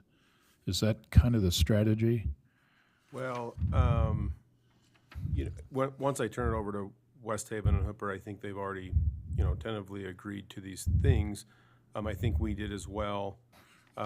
This is a busy time of year. I don't know when their city council meetings are. It could be a little bit, like, I don't know, budget session, things like that. So I can't tell you when they would adopt it. I know that we've had this for a couple weeks. We canceled a city council meeting and we had it as a discussion. It just takes, sometimes these things can take some time. But if we adopt it tentatively on the agreement of those two people. Contingent on those. I think if we have that terminology, the contingent on it. Yeah, then we would turn it in once we get their approval. Yeah, and I think this signals to the, since we're bearing the majority of the burden. Absolutely. And it just signals to Hooper and West Haven that we're serious about it, so maybe it can move them along to get it as an agenda item. So. And we could also just put it in the agreement there, so we could give it to Weber Human Services. With a contingent. With a contingency. Contingent of, okay. Okay. Based on that terminology, council, you feel comfortable that that would be something you could support with just a slight modification into the agreement? Yes. Yes. Okay. Okay. Matt, it's always hard. Matt Wilson, is that something we could do? Just make a final tweak to this just to make sure that this is conditional? It is. They could always come back and reject that as well. That's correct. Right. But at least from the council's perspective, we're willing to move forward if they'll just let us make sure we get the agreements between the other cities. Otherwise, Roy City then carries that burden. Correct. Because Roy City's the one that's going to be expected to come up with the money. So Okay. can we motion to approve it contingent upon? Is that where you're going? Yeah. Okay, I just want to make sure we're all. Yeah, whoever, and I sense from the council that that's how you feel comfortable, then my comment would be is you can certainly approve this, this resolution based on the contingency that we in fact put some language in there that gets us where we need to be with the other two cities. Okay, any other comments, questions before I ask for a motion? Okay, with that, council, do I have a motion then to approve Resolution 25-14, a resolution of the Roy City Council adopting interlocal agreement between Weber Human Services for services at the Roy Hillside Senior Center? That's the resolution. Yeah, who wants to do it? I'm just trying to figure out who wants to speak up and do it. I'm waiting for who wants to approve it. Approved contingent upon West Haven City and Hooper City also signing on to the agreement as well. Okay, general terms, I think that works. Do I have a second? I'll second it. Thank you. Okay. Mayor, Please. would you like to add in the minority communities with the DEA? If we're required to strike it. I don't, who says I'm required to strike it? We're not. It would more affect them.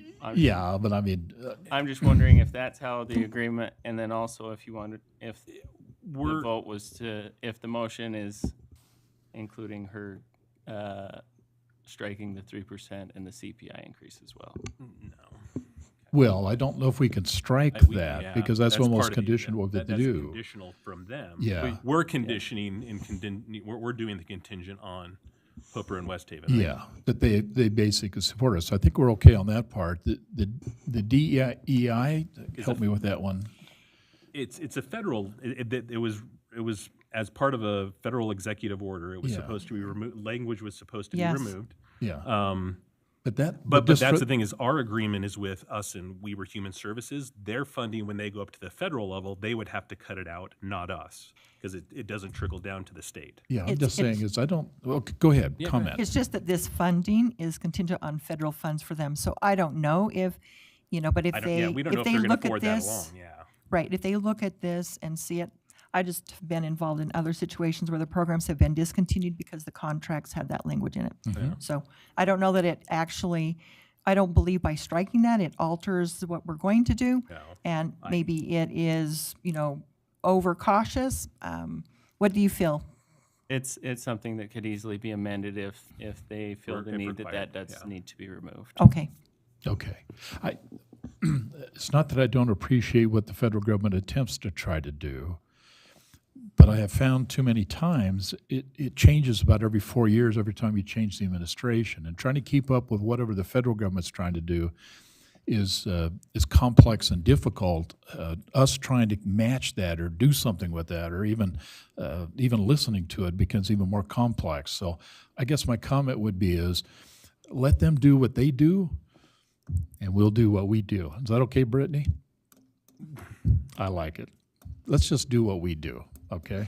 So I think we're okay that way, but I think, Matt, to your point, at the end of the day, if there's an adjustment they have to make because the way they're working their federal funding requirements, then I'm sure they'll ask us to make an amendment.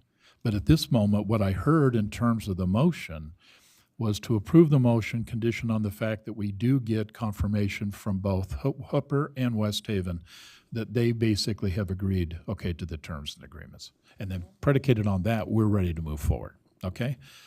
And I got a motion to approve and a second. So with that, roll call vote. Brittany? Councilmember Wilson, Aye. Councilmember Jackson, Aye. Councilmember Paul, Aye. Councilmember Scadden, Aye. Councilmember Saxton. Aye. Okay, Resolution 25-14 is approved. Thank you, Council. Now we got consideration of ordinance number 25-6 to consider a request to amend the general plan future land use map from single-family residential to multifamily residential. And Steve, I believe you're going to carry this conversation. And maybe before you get started, please,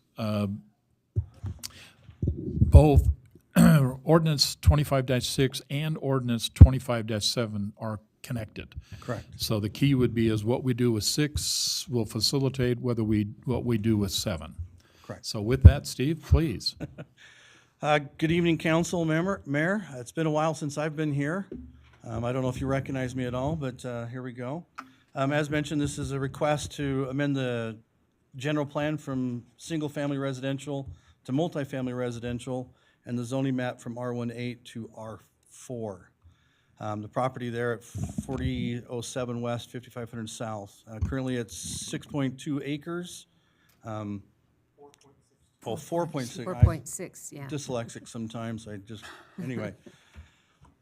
As you see in the staff report, this would be kind of it's a unique little area. It's kind of confined itself. It does have a small city road to the west, but most of the traffic could go out to 5500 South quite easily. The Planning Commission, as mentioned in your packet, did have a public hearing. You have all the public comments that came with it. So the Planning Commission, as they forwarded their recommendation, was to deny. The general plan was a 4-2 vote, and then because, like the mayor had said, number 7 kind of contingent on what happens to 6, it was a 6-0 vote for denial of the rezone. Just so you know, the applicant is here, so if you have questions for him, he'd be more than happy to come up and answer them, but I'm here as well to answer any questions. And the best of my knowledge, I just want to make sure we're correct here, going from single-family residential in the future land use map to a R4. on the future land use map would just be from single family to multifamily. Multifamily, okay. The zoning map is R18 to R4. R14, okay. I just want to make sure I get that straight. Okay, council, comments, questions? Looks like we have all the interested parties here. You've read the packet. You read the input, ideas? I have a question. Yeah, would it be okay, Mark, to come up and then I can ask both of you? So, Presentation that I prepared, or how does that work? oh, does he need to do can he do the presentation that he's prepared, or? Yeah, to me, if it helps you to help decide clarity in terms of that, I'd recommend it. So if you've got something to share with us, let's go ahead and get it on the screen. Thank you.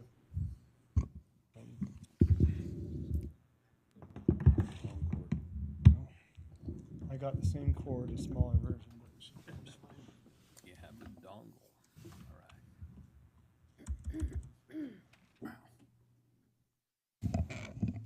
Great. I'm expecting technology to not work very well, so this is a great start. So thank you for your time, and I'll just jump right into it. This is very unique to have something this big, and the reason why I bought this property is because I have a young family, and all of our friends are moving out of the area because they can't buy a $500,000 single family home. And so I purchased this property to meet that need, to try to find something affordable. And so I'm going to explain a little bit of what I've done to the property and then talk a little bit about affordability. So you can see 5500 South behind the trees. When I purchased the property, it was a mess and a blight. Okay, so I believe there's no affordable housing left in Roy, and single-family homes cost about $500,000. I have a realtor license. I have the data. I got it today, this afternoon at 4 o'clock, and put it into the slide, and I'll show you that in a minute. I also believe there's need for more housing for those that want to stay in the area but can't afford, the $500,000 single-family home. And go to the next slide. So a little bit about the story of this property. I purchased it, 2 years ago, spent 2 years cleaning it up. I'm throwing this stuff in here just because it's entertaining. So, and it will kind of give you some context. So you can see again on this slide, that's 5500 South right there. So it's not like this is in the middle of nowhere. This is a almost 5-acre parcel that's, it's 271 feet from Emmett Russell Park, and it's just right there close to Kent's and Big Scoop Ice Cream. So here's some more of the cleanup that I've done. 500 tires. I didn't realize you had to pay like several dollars a piece to get rid of them, but it was insane. Tires with wooden spokes, all sorts of crazy stuff. More than 25 of these vehicles. But it was just basically a junk heap, and that's me taking a picture of me getting rid of some stuff. 140,000 pounds of junk metal. Those are the receipts from Bloom's Recycling. So, 2 years later, we're right here. It's been cleaned up. It's no longer this, eyesore that it was. And I'm trying to do something with it to benefit the community. Here's some more pictures of it. And there's the dumpster with the Bloom sticker on it that I was filling up with my excavator. You couldn't even see the road from a lot of this property because it had so many invasive species like Russian olives with the big old thorns, and the Siberian elms that each tree drops over 100,000 seeds. I own a tree service company, and 80% of what we do is deal with the Siberian elm because it's such a nasty thing. I mean, they just blow their little paper seeds in everybody's yard, and then they grow 6 feet a year, and I'm 6'3". So imagine me, you know, how fast that would grow. So here's another picture of it from 5500 South. There's many abandoned structures where there's clothes and sleeping bags and stuff that I got rid of, and little fires, and just, you know, like there were you could see that people were cooking, you know, chili on there and stuff, but that's all been cleaned up. There's a picture of it I took in the winter, not too long after I bought it. So to the meat of this slideshow, there is need for more housing for those that want to stay in the area but can't afford to. And why townhomes? I mean, it took me some time to hone in on why this was the solution, because I have a contractor's license and I built single-family homes, and I've done that, and I understand that. But it all comes down to affordability. So families can actually buy them instead of being priced out of the market. And the proximity to each other can create this place where you have, like, my plan for this property is to have amenities and stuff, so you can have this community, kids running around on the sidewalks or like down the sidewalk to this, you know, park and stuff. There's if I'm going to go back here a little bit, there's actually an artesian well. I think that would make an outstanding water feature. I'm really excited about it. I have water rights to that. So anyway, so I can see the benefit of, you know, townhomes. Sure, they're closer together, but you can afford to buy it as a young family, and you can also have, you know, a park and different stuff where the kids can play. And so I see that as a benefit, and the owner occupancy I also see as creating a strong and stable community. So why townhomes instead of single family? I think it just all comes down to feasibility. So I went to Gardner Engineering. They've helped me in the past with some other stuff, and they did a study on what it would cost to develop the land, and they laid it out on paper, and I could get, I think, 12 lots out of it with the current zoning, and the road and infrastructure alone, they put at, you know, prices are always changing, and they've gone up a lot, but between 1 and 1.5 million just for the roads, which is, you know, if you do the quick math, that's pushing like $150,000 per lot just for the roads and the infrastructure. We're not even talking about the homes. We're not even talking about what it cost me to buy the land. So, I mean, I wanted to put the meme in here about, like, you know, groceries, you know, being really, you know, costing what it used to cost to there's a really cool meme I wanted to put in here that was really funny, but the point of it all is that, like, just to fill up our car or to buy groceries is 3 times what it used to be. And to buy a home, you know, it's way more than it used to be. And so moving forward, I see this as a solution to affordability, to keep good families in the community. And the last sentence here, they advised me, the engineering firm that does stuff in Weber County, that I could not develop it profitably in the scenario that I wanted to. I wanted to put 12 homes on here, 12 lots, you know, which was what the zoning allows for, and they said, you can't do it. You need to look at other zoning options, and so I met with Steve, and he filled me in on some of the mandates from the state and other stuff, and we'll talk about that. I want to talk about a possible objection. The mayor actually, I mean, nobody wants traffic, right? But the mayor actually, when I met with him, he pointed out that this road, 5500 South, the traffic's going to be feeding that road, right? And so you're not going to be, that road's going to absorb all the traffic pressure, and it's going to become a big, I think he said it was going to be like a future highway, and down in Hooper there was going to be like a grocery store and stuff, and this was going to be a main corridor. And so I don't really see that as a valid objection. The traffic, this road will absorb that traffic. here we go. Here's the 271 feet. I didn't know that. I was coaching soccer, and I looked over those houses, and I was like, oh my goodness, is that my barn, and is that those trees, those 100-foot trees that I've been working on? Anyway, it's right there next to this. It'd be a great place for families. They can walk a few feet and be there at their soccer game. And in my opinion, land costs so much that the highest and best use of this land would be a place where families can live.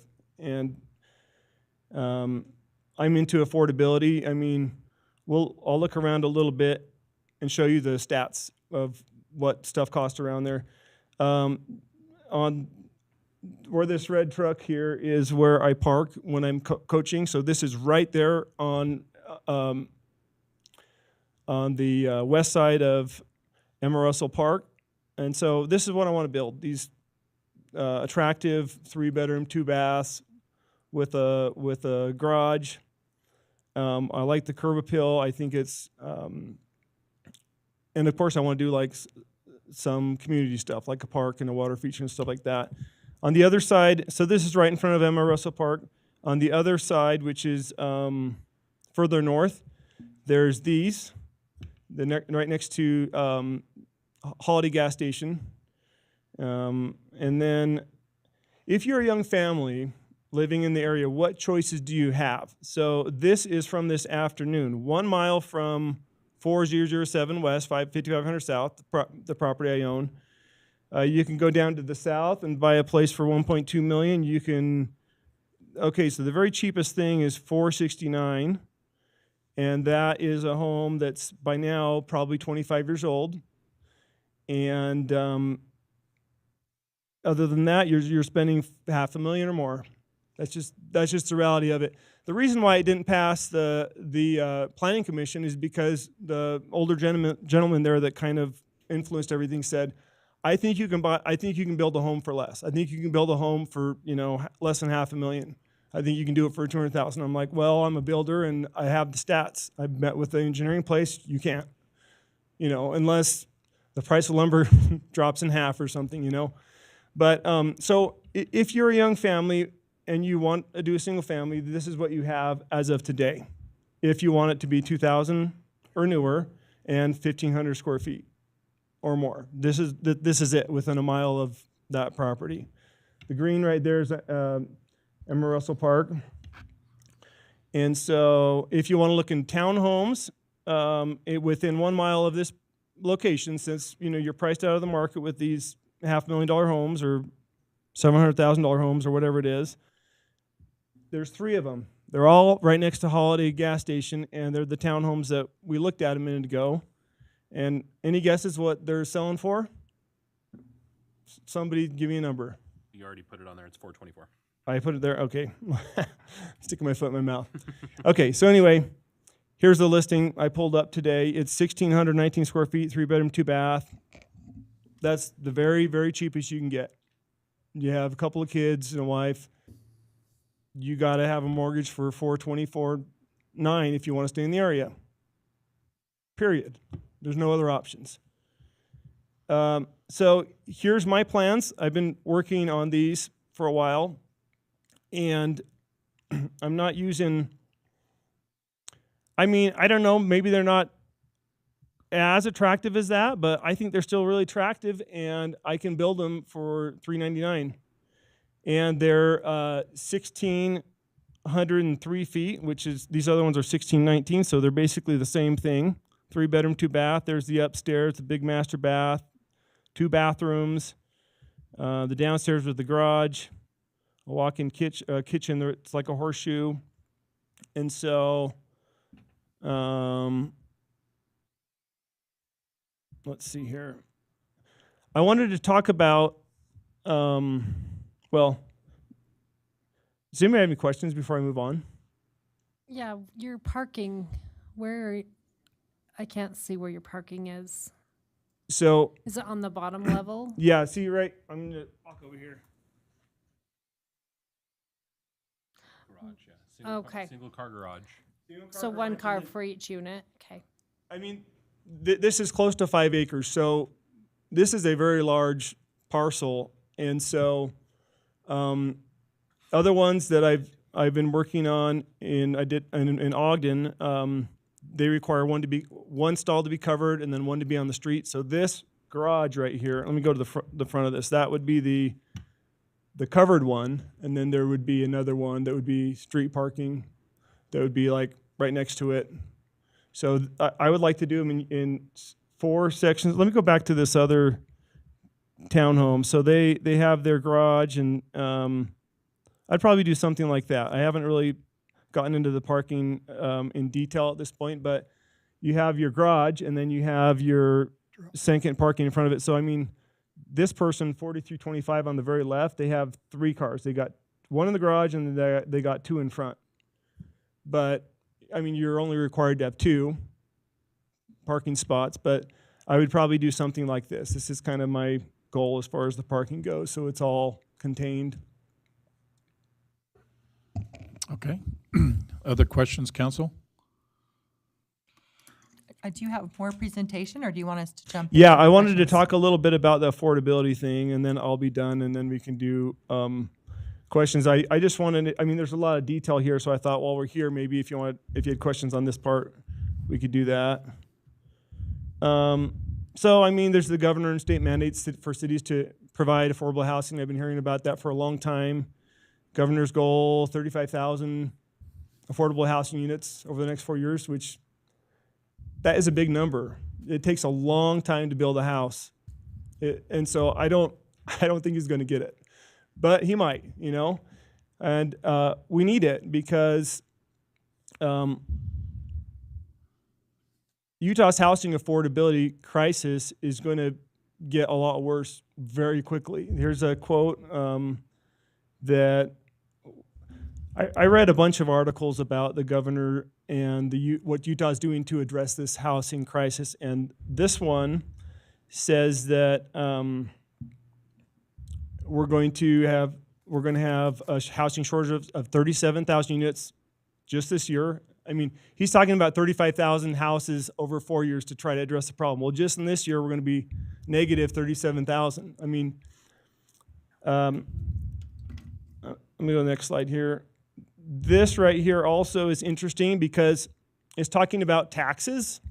So on the right, like the townhomes, that's what they cost as far as to a city, like the roads and maintenance of roads and the fire department, all that, versus like double that for just a single family home, because there's a lot more road, there's a lot more grass, there's a lot more everything. So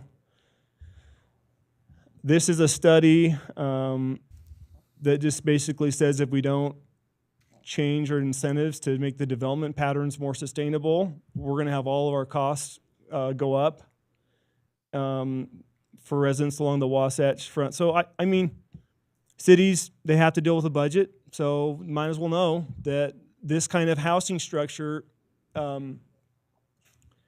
is more sustainable and affordable as far as the city services go. Roy's general plan, there's a part about housing affordability and moderate income housing, and in this part it addresses the state mandates. So there's like A, B, C, and D, and E, and it goes through showing how what Roy's doing to follow that mandate. And so, you know, page 104 to 110, I read through that. This is right out of the Roy general plan. It says, Roy City aims to facilitate moderate income housing. There is cause for concern that single-family homes will become too expensive for moderate income households in the coming years. Sorry for the typo, if you caught that. So, and then the next page, there's different strategies. Strategy 2, A, which matches what the A in the state mandate that you got to provide, that cities need to provide affordable housing. But the strategy 1 dealt with like Station Square, like setting aside these areas by the, you know, for apartments and stuff. But strategy 2 talks about rezoning for densities necessary to facilitate moderate income housing. So that's what I'm here for. And right there in the I typed up this quote from the plan on page 104. It says residential zoning will be monitored to ensure that it does not devolve into a regulatory barrier to affordability. The governor's really big on changing zoning so we can meet this housing crisis and provide affordable housing.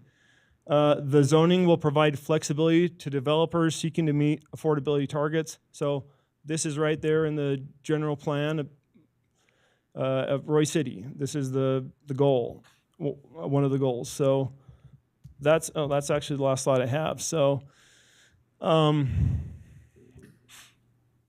would love to answer any questions. So Council? how many units were you planning to like do 12 per acre or? Yeah, so- what was your, and how tall was you gonna make them? And it was gonna be HOA? Yeah, so Right. you need with townhomes there is an HOA, and so there would be one. And Steve and other cities that I've worked with stuff in say that for residential it's 35 feet. Doesn't matter if it's townhome or single family or whatever, it's 35 feet, it's the max. And am I saying this right? Okay. And so they would be these ones right here that I have on this plan. I had the number. So the first level is about 9, and then another 9, 18, and then so we're talking 25 maybe. Somewhere in there. I don't have the exact number with me, but they're way below the 35 feet, which is any home and any single family home can be up to 35 feet. So they're. Are you thinking like wood, stucco, any brick, or have Yeah. you got that far? Let's talk about material because that's my hobby. I love this stuff. So this is red brick. It's called what? Jump in here. That would not be relevant to the rezone. Oh, okay. So we're not gonna. We Okay. can't get into that. Oh, information. okay. Yeah. I got the brick on my truck. I'll show it to you afterwards. It's red. It's really cool. It's like the colonial stuff, but it's been redone modern, so it looks modern They're too. hobbies. Yeah, we can't Okay. get into Okay. that. I think the real issue. We'll talk on But non-city you are time. saying that you would have like a playground and maybe a water feature or something. Again, I think that would- about that that is either. not Okay, sorry. Okay. Okay, I'm Yeah. learning. Sorry, Matt. It's in the slide. Okay. Okay. Understand. But I can't say what this is, but I'll. Let me just make sure we understand, council, what we should be discussing. Do we want to basically, the proposal is to change this zoning in the land use map. That's really what we're focusing on. Ultimately, by that change, if you approve it, then what will happen is this will now go back to the planning commission. The planning commission then will hold them to whatever the standards are for this particular process. And that's where I think, a lot of the detail is, and certainly going to be like colors and all the other things that typically would be unfolded there. So my comment would be is that this really comes down to, do you believe this kind of development is the right development at this location? And if so, okay, here's the two people. One who's going to help you understand what the code says, and here's the individual that wants to build it. And between that, they'll help you understand what they're proposing, what they think they can build. And that could be helpful. Let the details be handled by the Planning Commission, and they'll flesh out all that stuff for you if you support this approach. So are we okay with all that? I don't want to make it uncomfortable. I'd like to ask you, can you tell me how many, and more importantly, can you basically, is it a buy, non-buy? Rent. There's a lot of things we could talk about. I get excited about things, but I just want to make sure that in the context of this particular proposal, this ordinance change, it really is focused on just the very simple processes, and that's what we need to focus our attention to. And I'm sure, Mark, you would be willing to offer all the intelligence, all the detail. I just don't want to get the city council drifting off into the planning commission's role. Right. That's a good Because idea. that's their function, okay? So you've read everything. You've certainly read the comments from the public. You certainly have read the information. You've seen it. is there anything else that either Steve or Mark can provide to you in terms of helping you as we make this decision on this ordinance? Anything you feel? Why did you choose R4 versus R3 on the zoning change, where R3 is single family to multifamily, but R4, includes things like the office, business, apartments. In addition to that, I was just wondering why you chose that. I don't care. Doesn't matter to me. I went back and forth with Steve, and I had R3, and he said, well, do you want to do R4? Because maybe if you have an issue, you might want to have the option to put like a dental office on the main drag. And I was like, I don't want a dental office. I don't know. I don't care. Finally, I just went with R4. But I'm happy with R3 too, just as long as we can. I'm interested in townhomes. I'm not interested in anything else. He just said it gives you more options. And so I said, okay, fine, we'll do R4. Steve? R3 and R4 are exactly the same. Allows for single family, duplexes, triplexes, up to 12 units an acre. The only difference is R4 does allow for offices. Now, it doesn't mean that they will do it. That's the only difference between the two. Okay. It just allows for it if in the long-range plans, the decision would be, as like to put an office or something along 5500. Well, once the townhomes are there, you can't go back and say, oh, I'm going to demo a townhome and so that I can have enough density to do something else. Yeah. I think that I really like the presentation. I like the townhomes, and I think that the concerns that the residents I read were, they really did want single family. They wanted to have that, but I think the townhomes do give somewhat of a buffer, which at least does some sort of, density change for them. I do believe that apartments are not something they're interested in. I know that's allowed. And so one of the concerns I have is, even though it's at R4, which allows that sort of thing, to try to have some balance between the property owner and then the external, those are the neighboring property owners. And we have done this in the past, that if we were to adopt this, I would really want it to be contingent that townhomes were what were there, as opposed to, in case something happens, you end up changing and you end up selling, and somebody else has a different idea or a different dream. And this way, the contingency would go with the property, the zoning would go with the property, and that way we do have townhomes, which I think make a balance for what you want and what the neighboring property owners want. Matt, you want to comment? Yeah, go ahead, Wilson. So that would have to be done via development agreement. Correct. That's rather than the rezone. correct. Just so you're aware. A development agreement, so that would be something we would do different or separate, or? Yeah, you wouldn't do the rezone. We If wouldn't you do the do the rezone, it allows for them to do any of the available options within that zone as it stands now. Okay. Question then, for those that were done supposedly that way, I don't know, that I'm not- maybe it just wasn't done properly, the property that was east on 2700 Well, and that sort of thing. They I'm were not done with sure what they were properties- Yeah, the changed Terry zoning, and they had property. a contingent that it would be townhomes only. The one that I think that it comes most prominently to mind, didn't we do a development agreement for the one down by Bridge? Wasn't that by development agreement? But that was a PRUD. Yeah, that was.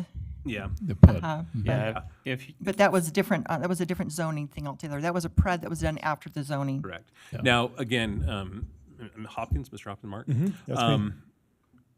You say you've done single-family development, correct? But have Well- you ever done a development like this? Do you have any experience in that? So I built one single-family home, and then I'm working right now on this 4 townhomes on a parcel in Ogden. Okay. That's what these plans are from. Okay. So you've got- And I like them so much, I think they would be a good fit for over here as well. Okay. Council, it's an interesting conversation as it relates to development agreements versus this. Steve, and I think maybe the real conversation I sense from this would be is that we're hearing townhouses. We seem to maybe willing to consider that.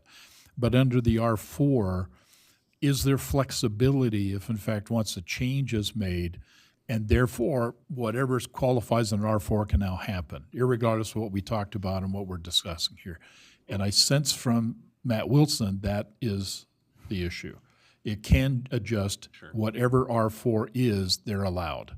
Right. Okay. And I mean, Now, you have to, all I'm saying is, to Diane's point, you have to just put that in that conversation, okay? Right. I mean, the great thing, if I can, is the developer's asking, he wants to put townhomes, so if right. he's allowed to do that, that's probably what he'll do. Now, if it sells, then Diane's question comes into play. Correct. What can be allowed, but I think most people, it's easier to do a townhome project versus an apartment complex, especially if you're trying to sell them. Mhm. I know we're Yeah. getting kind of in that gray area of Yeah. where we shouldn't be, but Yeah. you've got a developer that's wanting to do that. Well, I have to, I'm not made of money. You have to recoup your money to build the next one. Oh, yeah, and you stated here, the bottom line would be is that your plan would be is to sell, your words. Correct. But selling or renting is just who owns it.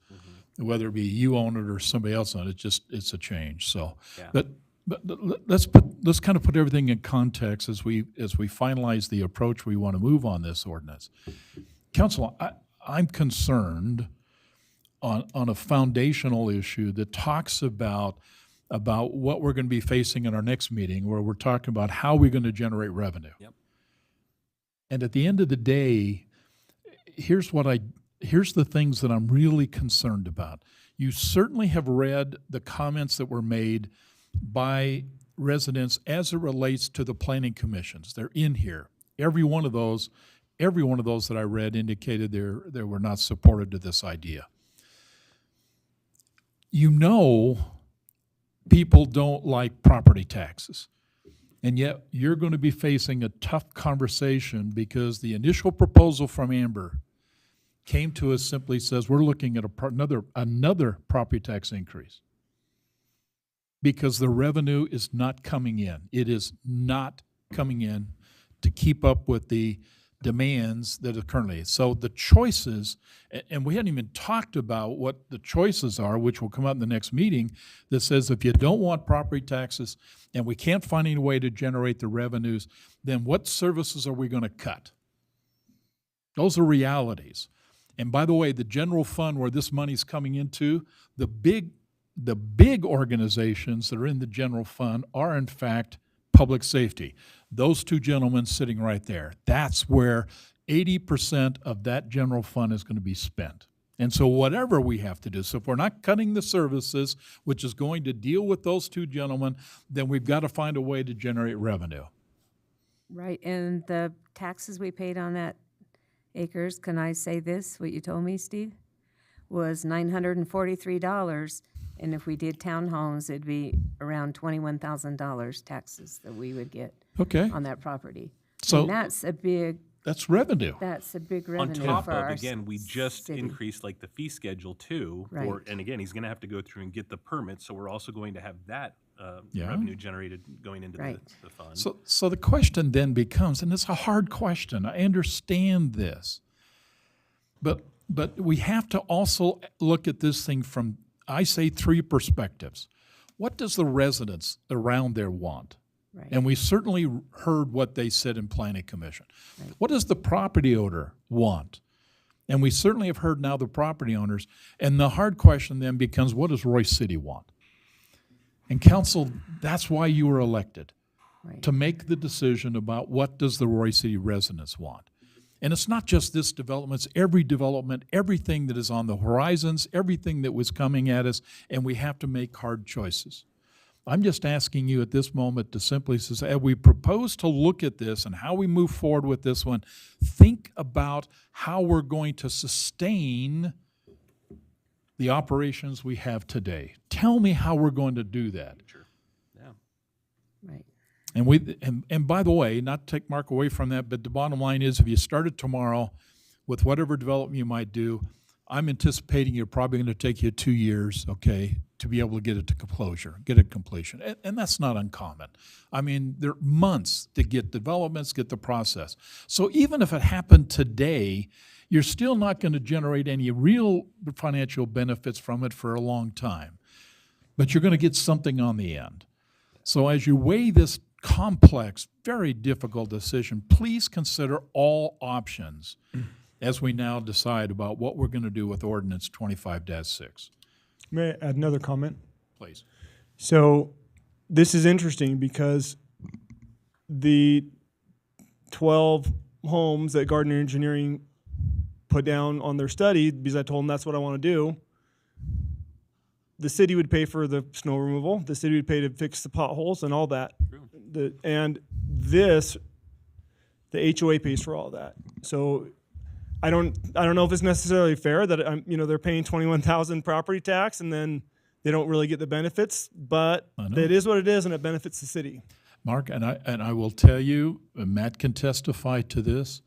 We've had people who have come to the city and asked that we basically take their existing private drives, their private roads, and roll them into the city and let the city, because they're going to pay that property tax, and that property tax provides that service. But because those roads were not configured, okay, to meet the standards of what Brandon needs to be able to support those, the bottom line would be is Roy City can't go in there and take a responsibility for private property. We can't do that. Even though they would give it to us, we can't do that. Here's the challenge. That is a property owner decision.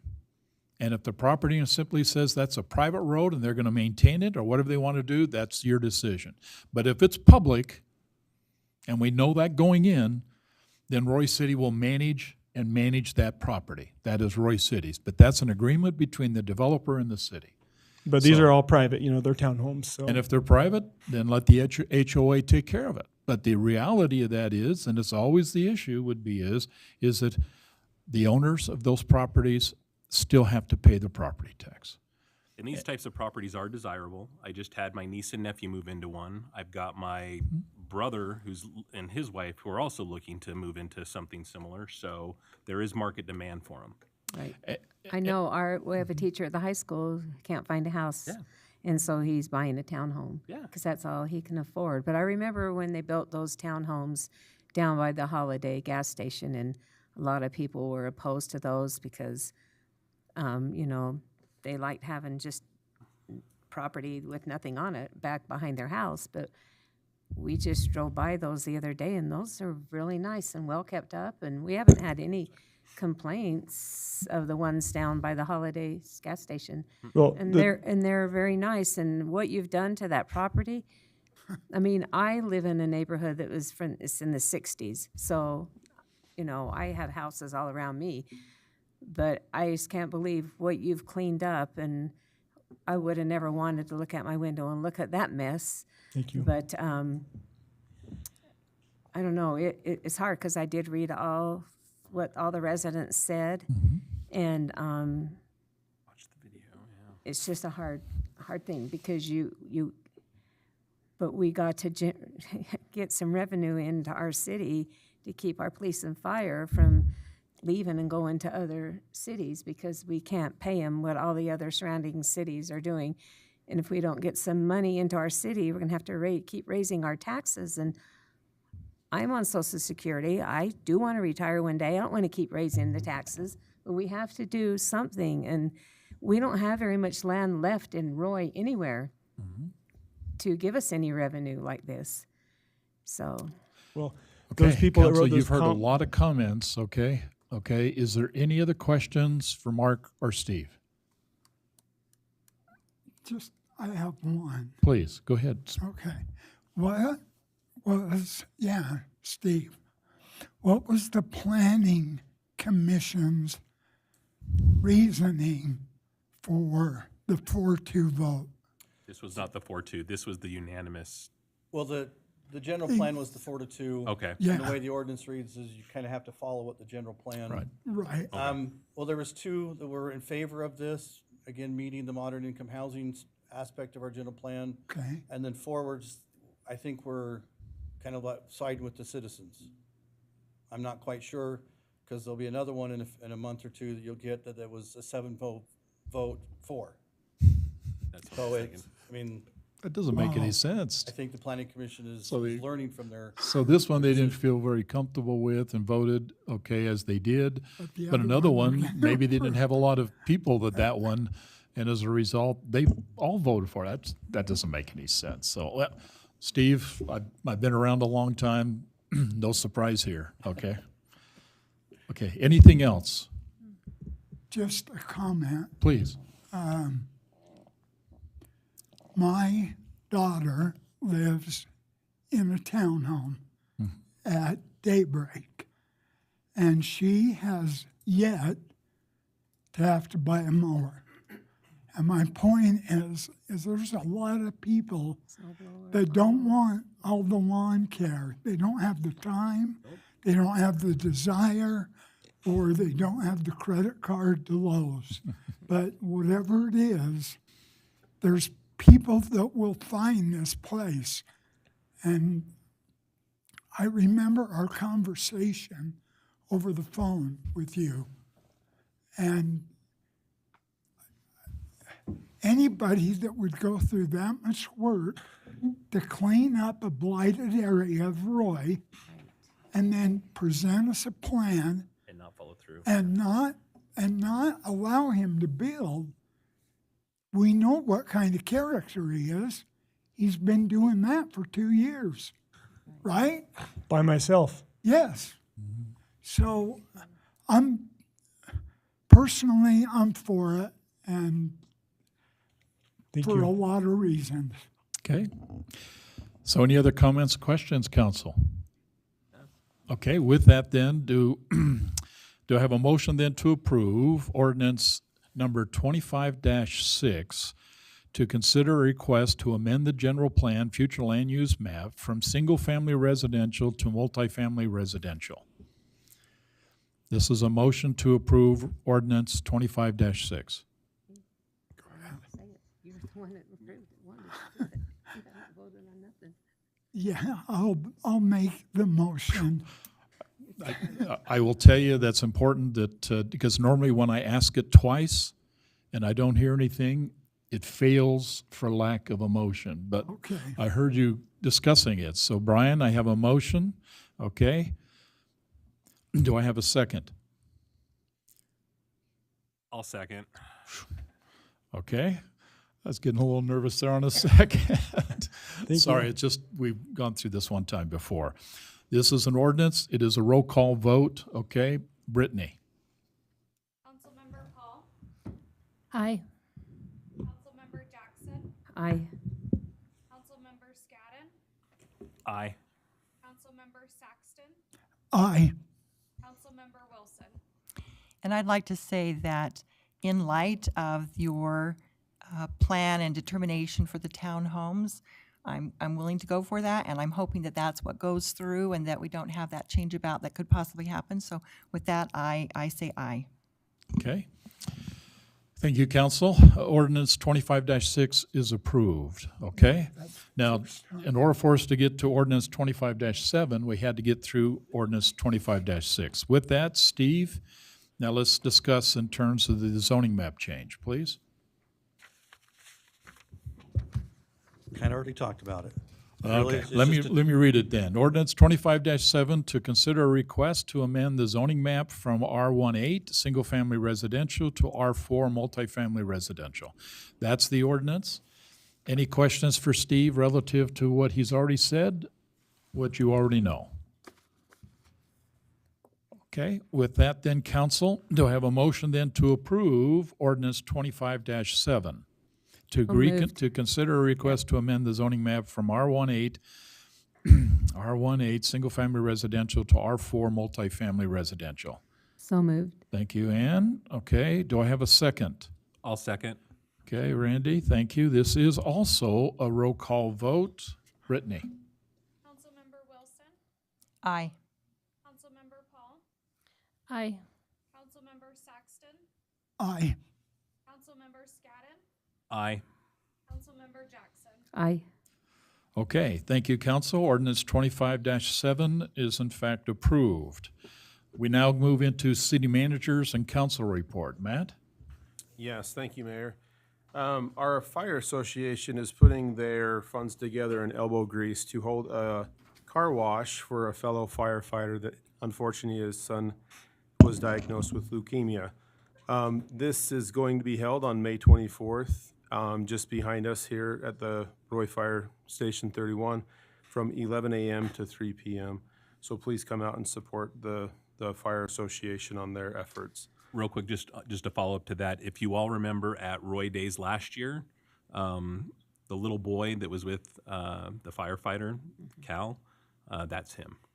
That is the little boy who is fighting this leukemia. So just to make it super personal. So Well, that was in the cab. yeah, he was in the cab with his dad. Yep. Yeah. Okay, Matt? Also, this is a big weekend for the Recreation Department. The Aquatic Center is opening up on Saturday, and also the splash pad at George Wallen Park will be opening up, as well as changing to the summer hours at the complex. So basically, that just means on Saturday, they're now open from 12 till 6 p.m. Also, this Thursday, they'll be cleaning up the cemetery for the upcoming Memorial Day. They're not going to clean up until June 5th after that to let the flowers and stuff out, just to let everybody know. And then also we heard back from UDOT on the roundabout on 3100 West and 6000 South. They're now they're planning on putting out signage on May 27th to close that road on June 2nd for construction. We were anticipating that would be actually under construction today, but there's been some delays, so they just let us know that today. And how long is that close for? 90 days? Ugh. 60 days. 6,000. You talking 90 days, Brennan? 60 days. 60 days? Oh, thank you for That's 60. June 2nd. I'll be surprised. Me too. They'll have to figure out another way to get to Winco. I know. Have to cut through a parking lot. Matt showed me how to do it. Okay. So that is it, Mayor. Thank Matt, you. anything else? Nope, that's it. Okay, thank you. Council, any comments, anything you'd like to share? I just Anything wanna you'd like say, to be being done? on the mosquito abatement board, that mosquitoes are starting to come out. So if ever you're going to have an event at your house or you live by a retention pond, just call the mosquito abatement or go to their website. They're on 12th Street, and they will come out and spray for any family event, or just if you have lots of mosquitoes around your house. But if you have any empty water containers or saucers with water in them, or anything like that, that's where the larva grows. So they suggest that you don't leave any water laying around like that, because you're going to have lots of mosquitoes in your yard. So. Okay, great comment. Anything else, Council? Okay, let me just mention a couple of things, if you would. May 26th, that's going to be Monday, is Memorial Day flag ceremony at the city cemetery. That begins at 9:30. If you can, they also need some help. Help put actually flags on the service members' graves there. So if you're available at 9:30 on Monday, please join us at the Memorial Day flag ceremony there. On the 29th of May, Matt and I will be going to see Governor Cox to talk about housing. It's interesting, about half of the cities in Weber County were invited. And so we're not going to be alone down there. I think there's 40 some odd mayors and city managers invited to that. We'll keep you posted as that unfolds. And Concert in the Park, 5 June, 7 p.m. at the library in the back on the stage back there. If you can join us on that, 5 June, 7 p.m., Concert in the Park. Those are a lot of fun. And we certainly invite the public, free of charge. Should be a great time, and certainly we'd ask the city council to help join us in as we celebrate the 5 Concert in the Park programs we got scheduled for the year. So with that, anything else? Okay, hearing none, then I'll have a motion to adjourn. So moved. Thank you, Ann. Do I have a second? Second. Thank you, Sophie. Okay.